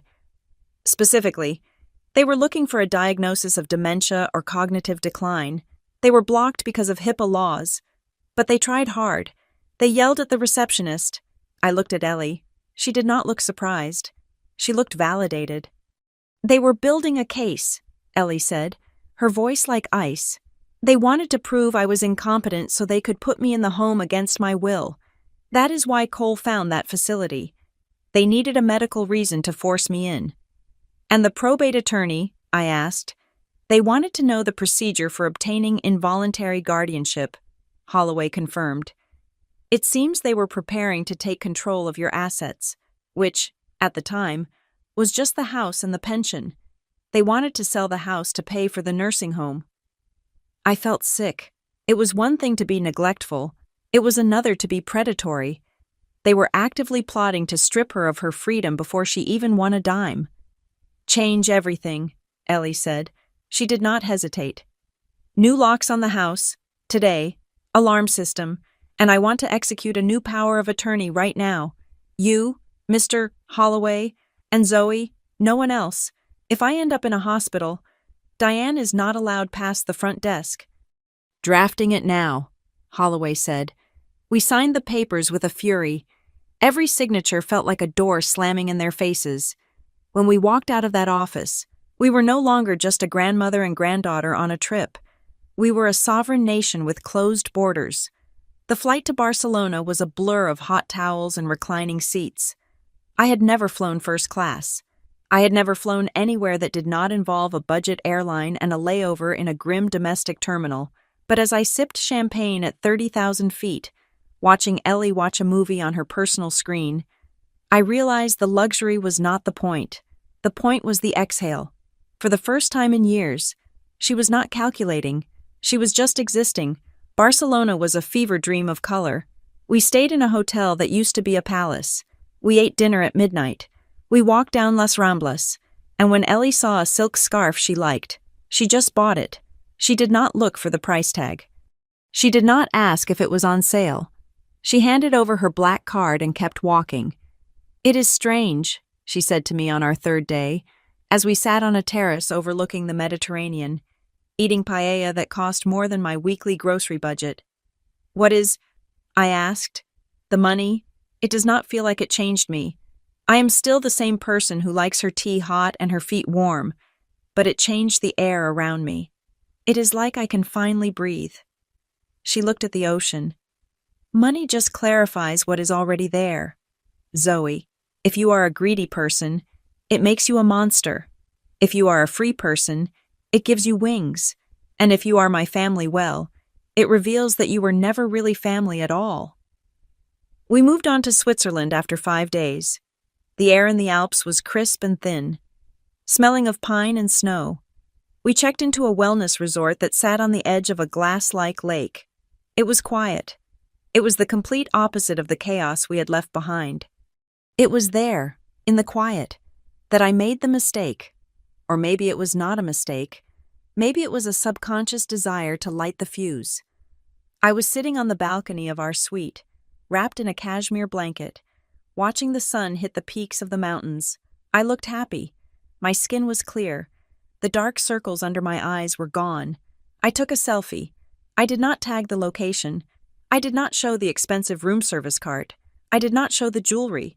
It was just my face, smiling against a backdrop of undeniable, expensive serenity. I posted it to Instagram with a simple caption, "Peace." I thought it was safe. I thought it was vague enough. I was wrong. 2 hours later, my phone buzzed. Then it buzzed again. Then it started vibrating continuously, dancing across the glass table like an angry insect. I picked it up. Notification from Diane. "Where are you?" "Is that snow?" Notification from Marla. "Why aren't you at work?" Notification from Cole. "Dude, that looks like the Alps." "Did you win a contest?" And then, the one that stopped my heart, comment from a random user on my photo. "Wait, is that the Hotel Royal in Lucerne? I just saw a woman who looks exactly like your grandmother in the lobby. Isn't she supposed to be broke?" I looked at Ellie. She was reading a book, perfectly calm. "Grandma," I said, "I think I tripped the wire." She looked up. "Did you?" I posted a photo. Someone recognized the hotel. The family is blowing up my phone. Ellie closed her book. She did not look panicked. She looked satisfied. She took a sip of her mineral water and looked at the mountains. "Good," she said. "Good?" I asked. "They are going to figure it out. They are going to trace the flights. They are going to call the neighbors." "Let them," she said. "We have the trust. We have the foundation. We have the recordings. We are untouchable." She stood up and walked to the railing of the balcony. "Do not answer them, Zoe. Let them wonder. Let them panic. Let them think about every time they ignored my calls. Let them realize that while they were plotting to lock me away, I was buying my freedom." I looked at the notifications stacking up on my screen. Diane called me immediately. "I am worried about Mom. Is she with you?" "She says she is worried," I said, reading the text aloud. "She is not worried about me," Ellie said, turning back with a sad, knowing smile.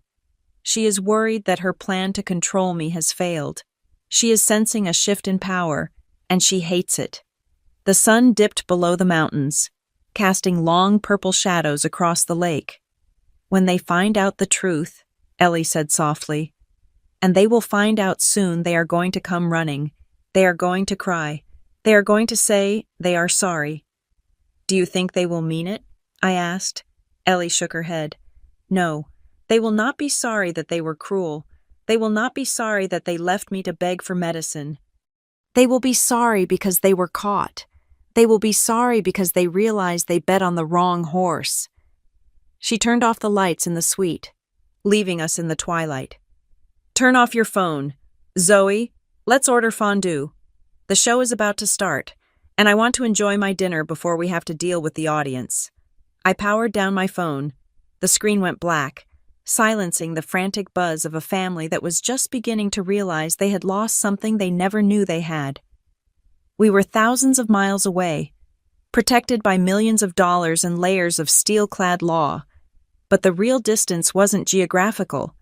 The real distance was the $200 they wouldn't spend, and the $1 million she had just given me without blinking. The trap was sprung. Now, we just had to watch it close. Turning my phone back on was like opening the door to a blast furnace. I had expected anger. I had expected confusion. I had not expected the sheer, unadulterated panic that erupted from the device the moment it connected to the Swiss cellular network. It was not a trickle of messages. It was a digital assault. The phone vibrated so violently in my hand I almost dropped it. The screen became a blur of names: Diane, Marla, Cole, Uncle Jerry, Cousin Sarah scrolling past faster than I could read. 74 missed calls, 112 text messages, 18 voicemails. I sat on the edge of the hotel bed, the pristine silence of the Alps outside the window standing in stark contrast to the cacophony in my palm. Ellie was across the room, packing her suitcase with a calm, rhythmic precision. She knew what was coming. She had predicted it. I opened the first message from my mother. "Diane, it had been sent at 3 a.m. Our time. Zoe. Pick up the phone. The neighbors say Mom's house is dark. The mail is piling up. Where is she?" If you have taken her somewhere without telling us, that is kidnapping, then. 10 minutes later. We saw the Instagram post. What are you doing in Switzerland? How did you pay for that? Is Mom with you? Call me immediately, or I'm calling the police. Then, an hour later, the tone shifted from concern to accusation. This was after the news must have broken locally, or perhaps Mr. Holloway had leaked a confirmation of the win to the press as part of the strategy. The news is saying the winner of the Powerball is from our county. Zoe, tell me right now, did Mom win? Is that why you are acting so weird? You need to answer me. This is a family matter. You cannot handle this alone. I scrolled down to Aunt Marla's contribution. Her messages were less frantic and more legalistic. Zoe, we are very concerned that you are taking advantage of Mom's confusion. Taking her out of the country when she is in frail health is elder abuse. We are consulting a lawyer to ensure her assets are protected from manipulation. Do not sign anything. Do not let her sign anything. Assets, I said aloud, reading the word with a bitter taste in my mouth. 3 weeks ago, her assets were a problem. Now they are a priority. Ellie folded a silk scarf and placed it into her bag. Read me Coles, she said, not looking up. I found the thread with my cousin. Yo, Zoe. Serious question. Did Grandma actually win $300 million? If she did, tell her I have that business plan for the crypto startup ready. Also, Mom is freaking out. She says you brainwashed her. Just giving you a heads up. He wants to pitch you a crypto startup, I said. Ellie laughed. It was a dry, rasping sound. Of course he does. And Marla? She thinks I am abusing you. She says I am manipulating a confused old woman. I am sure she does, Ellie said. It is easier to believe I am senile than to believe I am independent. The phone buzzed again in my hand. It was a group message to the Hive. Diane had added me back in. Apparently, my exile was over now that I was the gatekeeper to the vault. Diane, everyone, listen. Marla and I are driving to Mom's house. We need to convene a family meeting. We need to be there when they get back. We need to present a united front to protect Mom from outside influences. Outside influences. That was me. The granddaughter who bought the heart medication. I felt a surge of rage so hot it made my vision blur. I typed a reply into the group chat. My fingers hit the glass screen with force. Zoe. You are worried about her assets. That is funny. When she needed $200 for heart medication 3 weeks ago, nobody was worried. You told her to cut the pills in half. You sent her a budgeting app. Where was the united front when she was freezing because she was afraid to turn on the heat? I hit send. The response was immediate. It was as if they were all staring at their screens, waiting for a sign of life. Diane Zoe. That is unfair. You are twisting things. We were trying to teach her independence. We didn't know the situation was that bad. You are being dramatic. Marla, we were acting out of love. Tough love is still love. And that does not give you the right to run off with her and her money. That money belongs to the family legacy. Legacy, I read aloud to Ellie. Marla says the money belongs to the family legacy. Ellie stopped packing.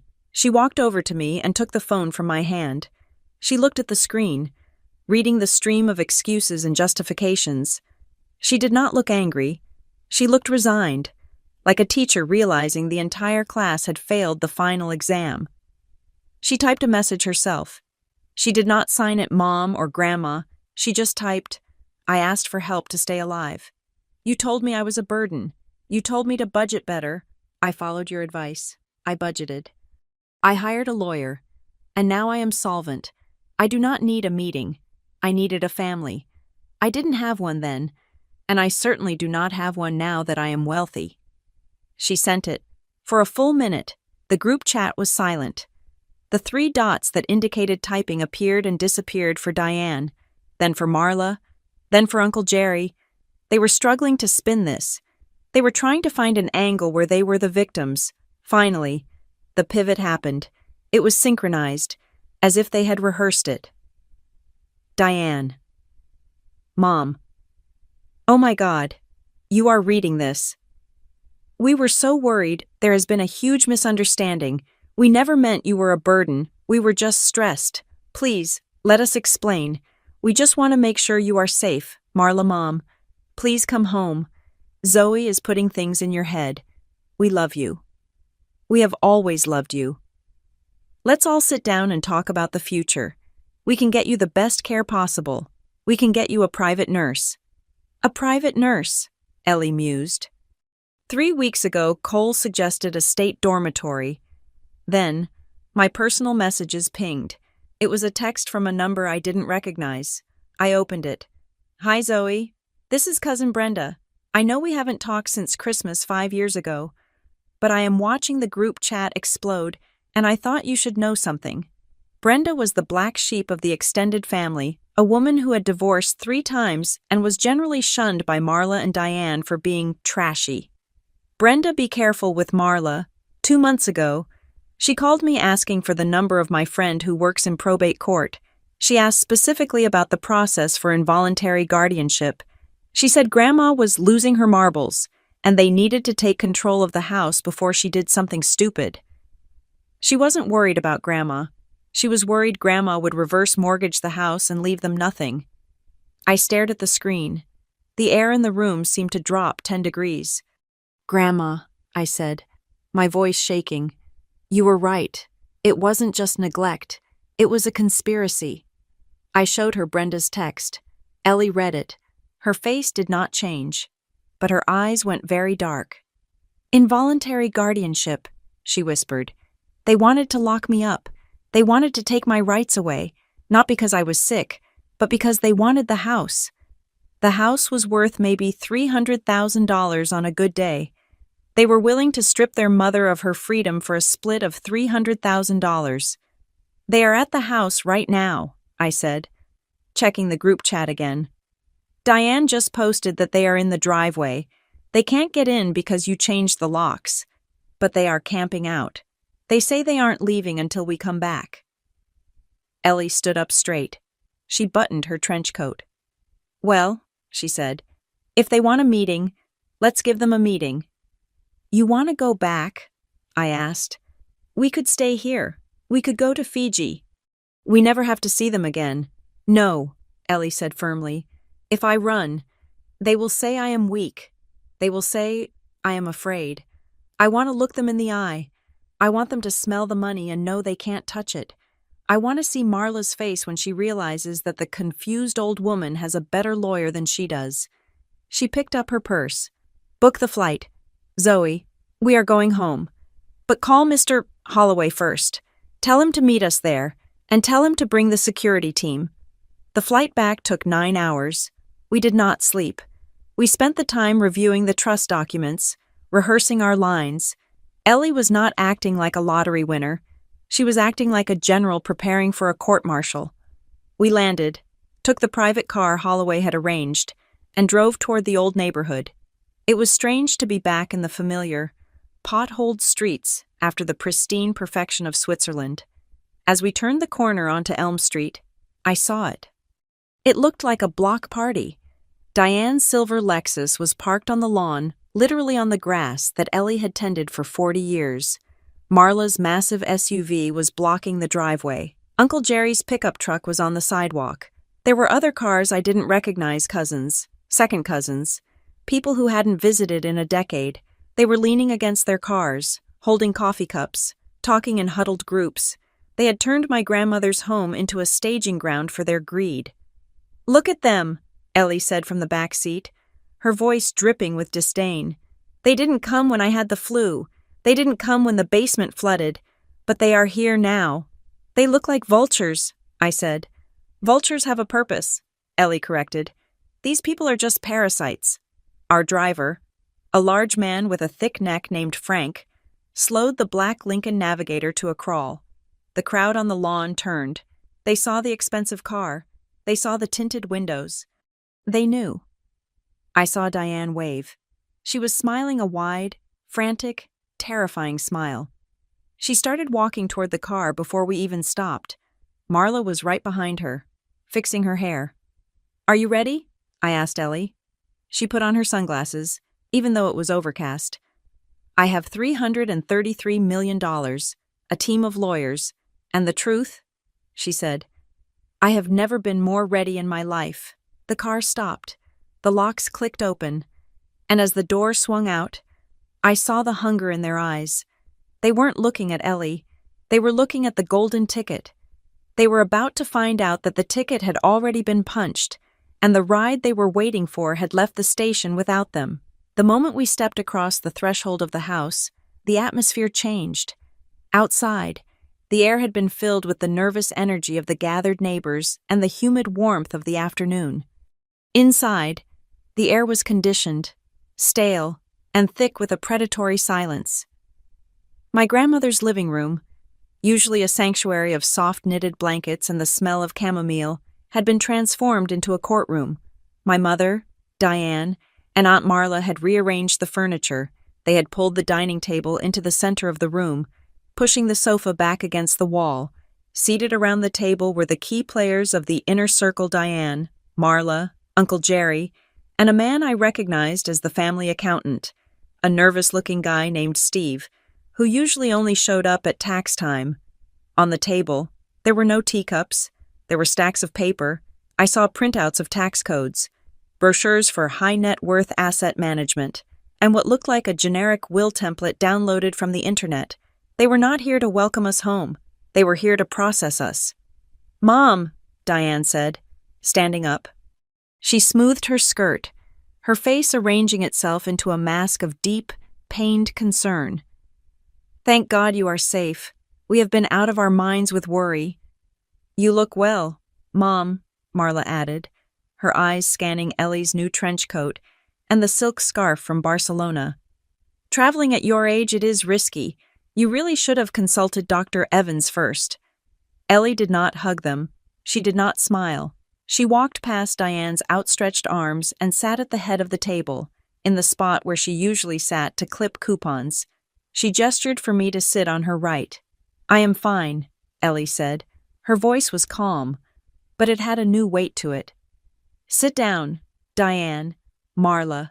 Let's hear what this is about." The family exchanged glances. They had expected a confused old woman, perhaps apologetic for running away. They were not prepared for the CEO who had just walked in. Diane took the lead. She clasped her hands on the table, leaning forward with that earnest kindergarten teacher expression she used when she wanted to manipulate someone. "Mom, we know about the lottery. The news is everywhere. $333 million. It is a terrifying amount of money." "It is certainly a lot of zeros," Ellie agreed. "Exactly." Diane nodded vigorously.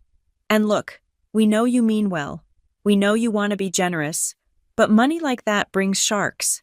It brings scammers. And frankly, it brings immense legal liability." She looked at me, her eyes hardening. "And Zoe, well, we love Zoe, but she is young. She is a copywriter. She has never managed anything more complex than a credit card bill. Leaving her in charge of your affairs during a trip like this, it was reckless. We are just glad nothing happened." "We have been talking," Marla interjected, sliding a thick binder across the table. "We have put together a comprehensive management plan, a family trust, managed by a board: me, Diane, Jerry, and Steve here. We will handle the taxes, the investments, the charitable giving. We will make sure you are comfortable. Mom, you won't have to lift a finger.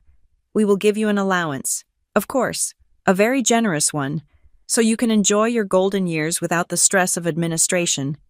"An allowance," Ellie repeated. "Of my own money. It is for your protection." Uncle Jerry grunted. "You do not want to be taken advantage of." I watched them. It was a masterclass in gaslighting. They were framing their coup as a rescue mission.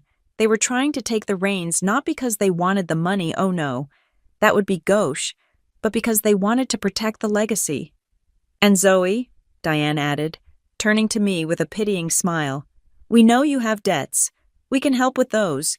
We can set you up with a financial advisor so you do not blow through whatever Mom gave you. It is important you learn responsibility." I almost laughed. The audacity was breathtaking. "I appreciate the concern," Ellie said. She reached into her bag. But before we go any further, I think we need a second opinion. She pulled out her iPad, propped it up on the table, and tapped the screen. What is this? Marla asked, frowning. I am inviting my counsel to join the meeting, Ellie said.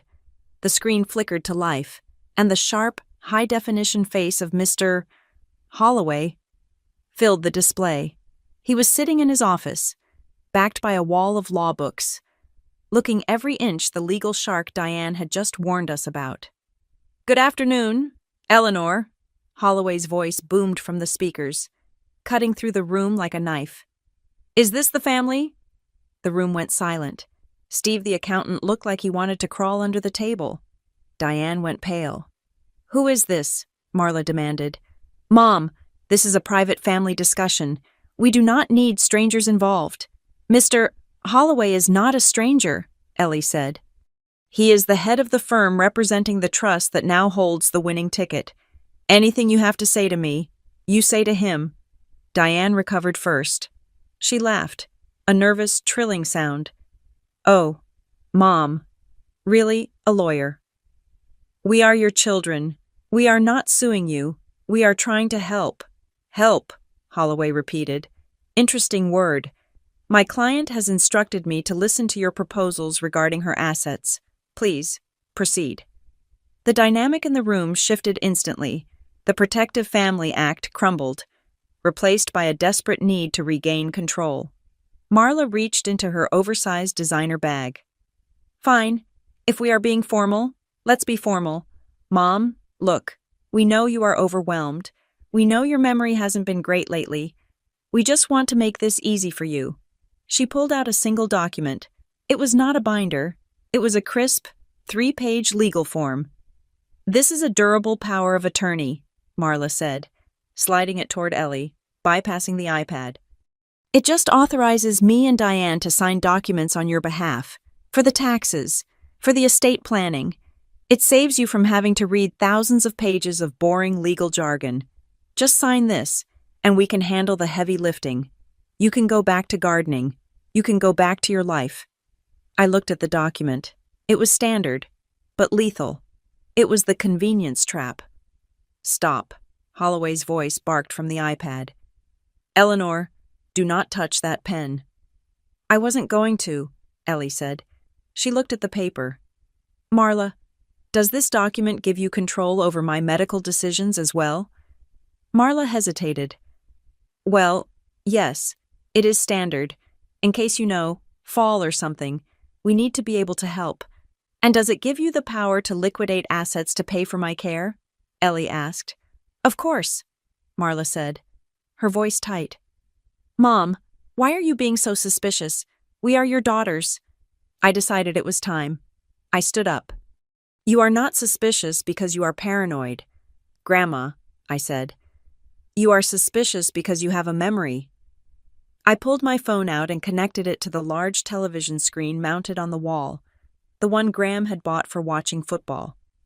What are you doing? Diane snapped. Just providing some context for Mr. Holloway, I said. I swiped the screen. The text message from 3 weeks ago appeared, blown up to 60 inches of high-definition humiliation. It was the screenshot of Marla's message in the group chat. Marla. At that age, does she really need to be on that many medications? It seems like we are just prolonging the inevitable at a high cost. The room froze. Marla's mouth opened, then closed. She looked at the screen, then at Ellie, then at the lawyer. That was out of context, Marla stammered. We were discussing generic brands. We were discussing the efficacy of the treatment. No, I said, my voice steady. You were discussing the return on investment of my grandmother's life. You decided she wasn't worth $200 a month, and now you want her to sign a document giving you control over $300 million. I swiped again. This time it was Cole's message about the state facility. Efficient. Take the pressure off. And this, I pointed to the screen, you want to put her in a home to take the pressure off. If she signs that power of attorney, how long until she is in Shady Acres and you are living in a mansion bought with her money? Diane stood up, her face red. Zoe, you are manipulating this. You are poisoning her against us because you want the money for yourself. You are a thief. Sit down, Diane, Ellie said. It wasn't a shout. It was a command. And for the first time in her life, Diane sat. Ellie looked at them. She looked at the paper Marla wanted her to sign. She looked at the management plan binder. You know, Ellie said softly, I listened to you all, for years. I listened when you said I was too needy. I listened when you said I should downsize. I thought maybe I was the problem. I thought maybe I hadn't raised you right. She picked up the power of attorney document and slowly, deliberately, tore it in half. But I realized something in Switzerland, she continued. You didn't fail me because you were poor. You didn't refuse to help me because you didn't have the money. You failed because you are cold. You are emotionally bankrupt. Mom, please, Jerry tried to intervene. That is harsh. Life is harsh. Jerry, Ellie said. Poverty is harsh. But let's test this. Let's test your love. She reached into her own bag and pulled out a plain piece of notebook paper. She placed it in the center of the table. I am not going to sign your papers, she said. But I want you to write something for me. If you truly want to be my caregivers, if you truly want to be involved in my life, prove it. Prove it how? Diane asked, eyeing the paper warily. Write down a commitment, Ellie said. Not a financial management plan, a care plan. I want you to commit, in writing, to 20 hours a week of personal care, cooking meals, driving me to appointments, sitting with me when I'm lonely, cleaning the house, not hiring someone. I want you to commit to doing exactly what Zoe did for free when I was broke. She leaned forward. If you sign that commitment, I will fire Mr. Holloway. I will let you manage the trust. But if you miss 1 hour, if you skip one visit, the money goes to charity, all of it. The silence that followed was different from before. It was the silence of calculation. I watched their faces. Diane was doing the math. 20 hours a week, that would interfere with her Pilates. That would interfere with her book club. Marla looked horrified. The idea of scrubbing a toilet or cooking a meal was alien to her. Jerry looked at his shoes. Mom, Diane started, her voice whining. That is unreasonable. We have jobs. We have lives. We can hire the best people in the world to do that for you. Why would you want us to scrub floors when we can pay a maid? It doesn't make sense. It makes sense if the goal is connection, Ellie said. But that is not your goal, is it? We have responsibilities, Marla snapped, her mask slipping. You can't expect us to drop everything just to hold your hand. That is selfish. Zoe did it, Ellie said. Zoe has no life, Marla shouted, pointing at me. Zoe is a loser with a dead-end job. Of course she had time. We are successful people. And there it is, I said quietly. Ellie smiled. It was a sad, final smile. Thank you, Marla, Ellie said. That was the confirmation I needed. She looked at the notebook paper. It was still blank. Not one of them had reached for a pen. Not one of them had offered even an hour. They wanted the $300 million, but they wouldn't trade a single afternoon of their successful lives for it. You can't do the work, Ellie said. So you don't get the job. She turned to the screen. Mr. Holloway, you can disconnect now. I think we are done with the negotiations. Understood. Eleanor, Holloway said. The screen went black. Diane looked around, realizing the ground was crumbling beneath her. Mom, wait. Don't be rash. We can work something out. Maybe 5 hours a week. We can start there. It is too late for bargaining. Diane, Ellie said. The market has closed. She stood up. The family remained seated, paralyzed by the enormity of what they had just thrown away. They were looking at the torn power of attorney document as if it were a winning lottery ticket they had accidentally washed in the laundry. I want you all to stay seated, Ellie said, her voice ringing with authority. Do not leave this house yet. Why? Jerry asked, looking defeated. You clearly hate us. Why do you want us here?" Ellie walked to the door, then turned back, her hand on the light switch. "Because the show isn't over," she said. "I have one more announcement, and since you are all so concerned about my legacy, I think you deserve to hear exactly where it is going." She looked at me. "Zoe, bring the box from the car." I nodded. I knew what was in the box. It was the final nail in the coffin of their expectations. It was the proof that while they were playing checkers, Ellie had been playing three-dimensional chess. "This," Ellie said to the room, "is going to hurt." I placed the heavy cardboard box on the table. It made a flat thud that sounded like a gavel striking a block. The room was so quiet, I could hear the hum of the refrigerator from the kitchen, the same refrigerator where, just a month ago, there had been nothing but half a jar of pickles and expired milk. "What is this?" Diane asked, staring at the box as if it might contain a bomb. In a way, she was right. "This," Ellie said, remaining standing, "is the result of the audit." She tapped the iPad screen again. Mr. Holloway reappeared. His face was grave, his background blurred, but his voice was crisp, filling the living room with the terrifying authority of the law. "Before we proceed to the distribution of assets," Holloway said, looking directly into the camera lens, "I need to make a formal declaration for the record. This meeting is being recorded.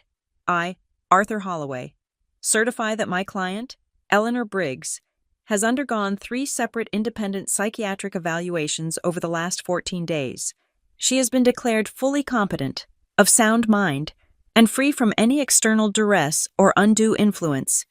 Any attempt to contest her decisions based on a claim of incapacity will be met with a countersuit for malicious litigation and a filing for sanctions."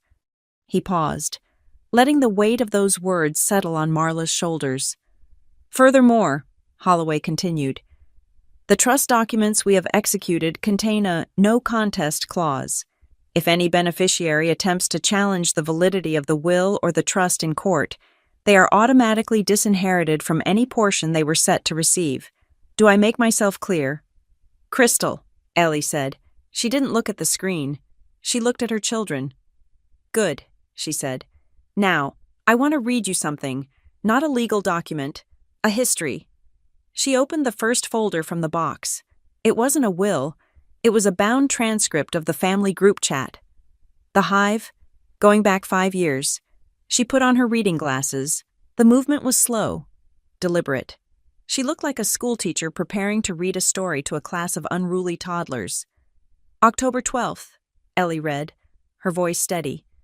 "I sent a message. My heating bill is high this month. Can anyone spare $50 until the pension comes?" She looked up at Uncle Jerry. "Jerry?"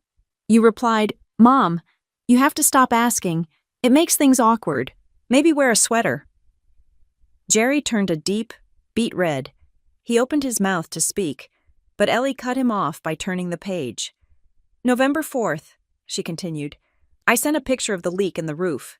Diane, you replied, 'I can't deal with this right now. I am at a spa weekend. Call a handyman.' When I said I couldn't afford a handyman, you sent an emoji, a sad face emoji." "Mom, stop," Diane whispered, tears welling in her eyes. "Please." "I am not done," Ellie said, her voice sharpening. 3 weeks ago, the day of the test, Marla, here is your contribution." She read the words that had burned themselves into my memory. At that age, does she really need to be on that many medications? It seems like we are just prolonging the inevitable at a high cost. Ellie took off her glasses and placed them on the table. She looked Marla dead in the eye. "Prolonging the inevitable," Ellie repeated. "That is what you called my life, an expense report that needed to be trimmed." "I didn't mean it like that," Marla shrieked, her composure shattering. "I was stressed. I was thinking about the quality of life you are twisting everything." "I am reading your words," Ellie said. "I am not interpreting them. I am quoting them." Diane burst into loud, heaving sobs. She reached across the table, trying to grab Ellie's hand, but Ellie pulled back. "Mom, If I had known, Diane wailed. If I had known you had the money, if I had known you were testing us, I would have acted differently, I swear. The room went dead silent. Ellie looked at her daughter with a mixture of pity and disgust. I know you would have, Diane, Ellie said softly. That is the tragedy. You would have been the most attentive daughter in the world if you knew I was worth $300 million. You would have brought me soup. You would have driven me to the doctor. You would have called me every day. She leaned in close. You are kind when it is profitable, but love is what you do when there is no profit. Love is what you do when it costs you. She poisoned you, Marla suddenly shouted, jumping to her feet and pointing a trembling finger at me. It is her Zoe. She has been whispering in your ear. She brainwashed you. She is a manipulator. She probably intercepted our messages. She is a snake. Ms. Briggs? Holloway's voice thundered from the iPad, louder than I had ever heard it. I am warning you right now. You are accusing my client, Ms. Cooper, of coercion and fraud. Those are actionable torts. If you say one more word defaming her character without evidence, I will file a slander suit against you personally before the sun goes down. Sit down. Marla froze. She looked at the screen, then at me. I didn't flinch. I stood next to my grandmother, my hands clasped behind my back, watching her unravel. Sit down, Marla, Ellie said. We are at the end. She reached into the box and pulled out 5 envelopes. They were thin, white, standard business envelopes. I have made my decision regarding the estate, Ellie announced. Zoe is the primary beneficiary of the Eleanor Briggs Trust. She will receive the bulk of the liquid assets, the real estate portfolio we are building, and control over the family archives. What? Cole gasped from the corner where he had been sulking. She gets everything. She gets what she earned, Ellie said. She invested everything she had in me. Now I am returning the investment. She slid the white envelopes across the table. One for Diane, one for Marla, one for Jerry, one for Cole, one for the twins. However, Ellie said, I did not forget you. I know you care about legacy. I know you care about fairness. So, I have left you each a specific inheritance. Diane tore open her envelope with trembling fingers. She pulled out a check. She stared at it. Her eyes bulged. $1, she choked out. $1, Ellie confirmed. And a letter? Diane pulled out the folded letter behind the check. It was a single page. Stapled to it was a photocopy of the text message where she said she had blocked Grandma. The letter explains exactly why you are receiving this amount, Ellie said. It details the dates, the times, and the messages where you refuse to help me. I have instructed Mr. Holloway to keep a copy of these letters on file. If you ever try to tell the press that I was a cruel mother, he will release these letters to the public. The world will know exactly why you got $1. This is insane, Jerry shouted, throwing his check on the floor. You can't do this. We are your blood. Blood is biology, Ellie said, repeating the words she had told me years ago in the backyard. Family is behavior. And the rest?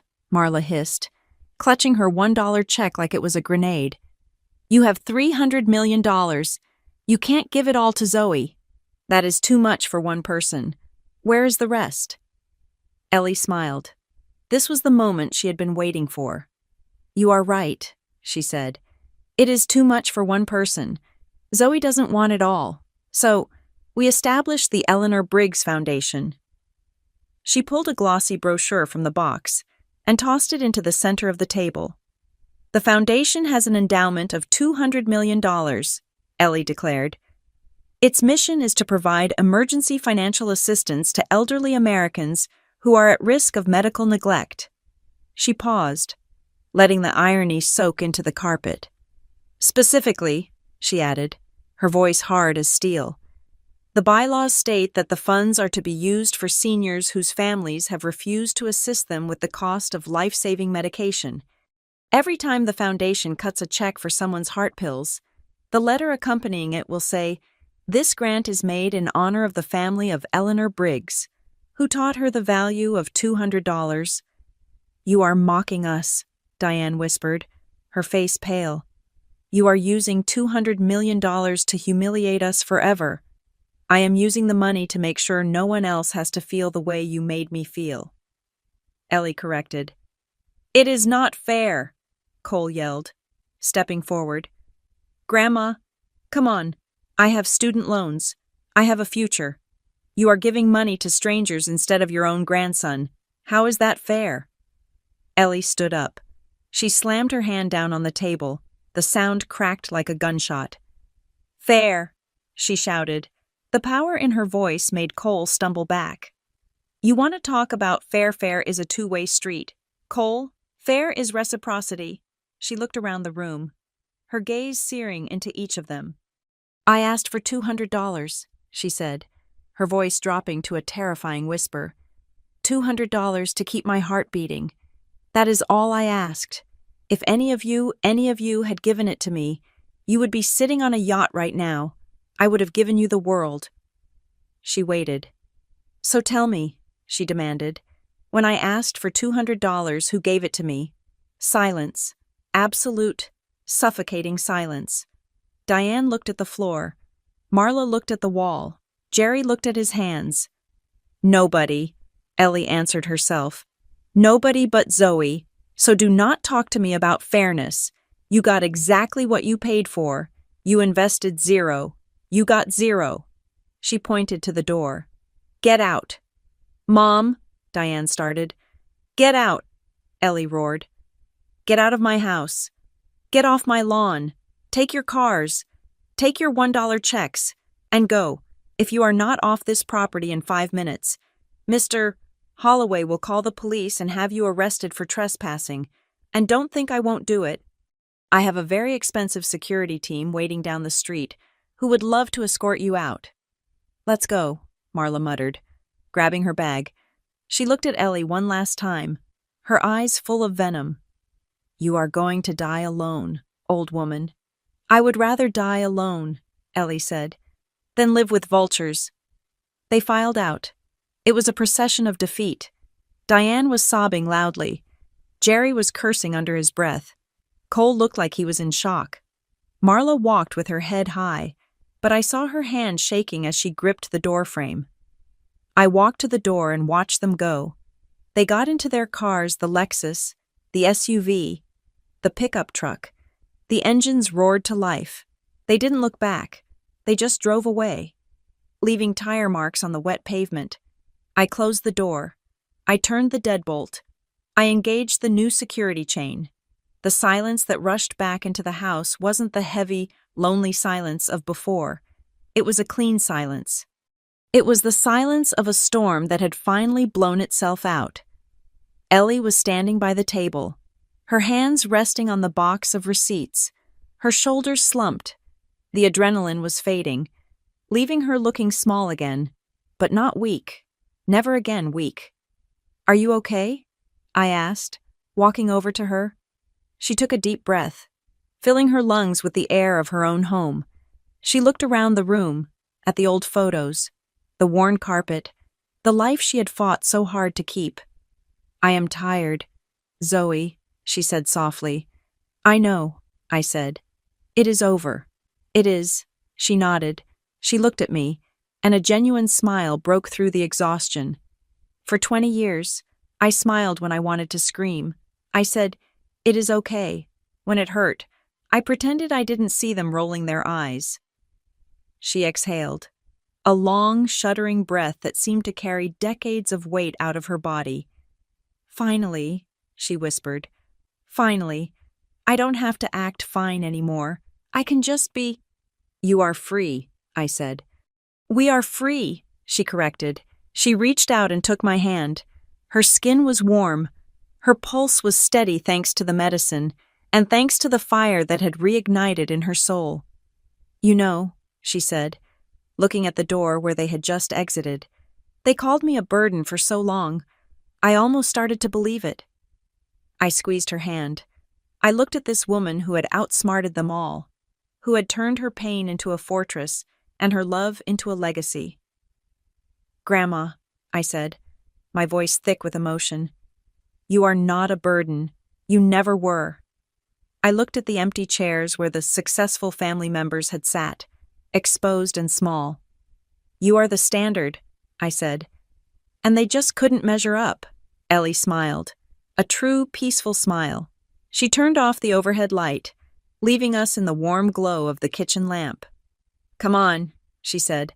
Let's make pancakes. I think we can afford the good maple syrup now. The house was quiet. But for the first time, it wasn't empty. It was full.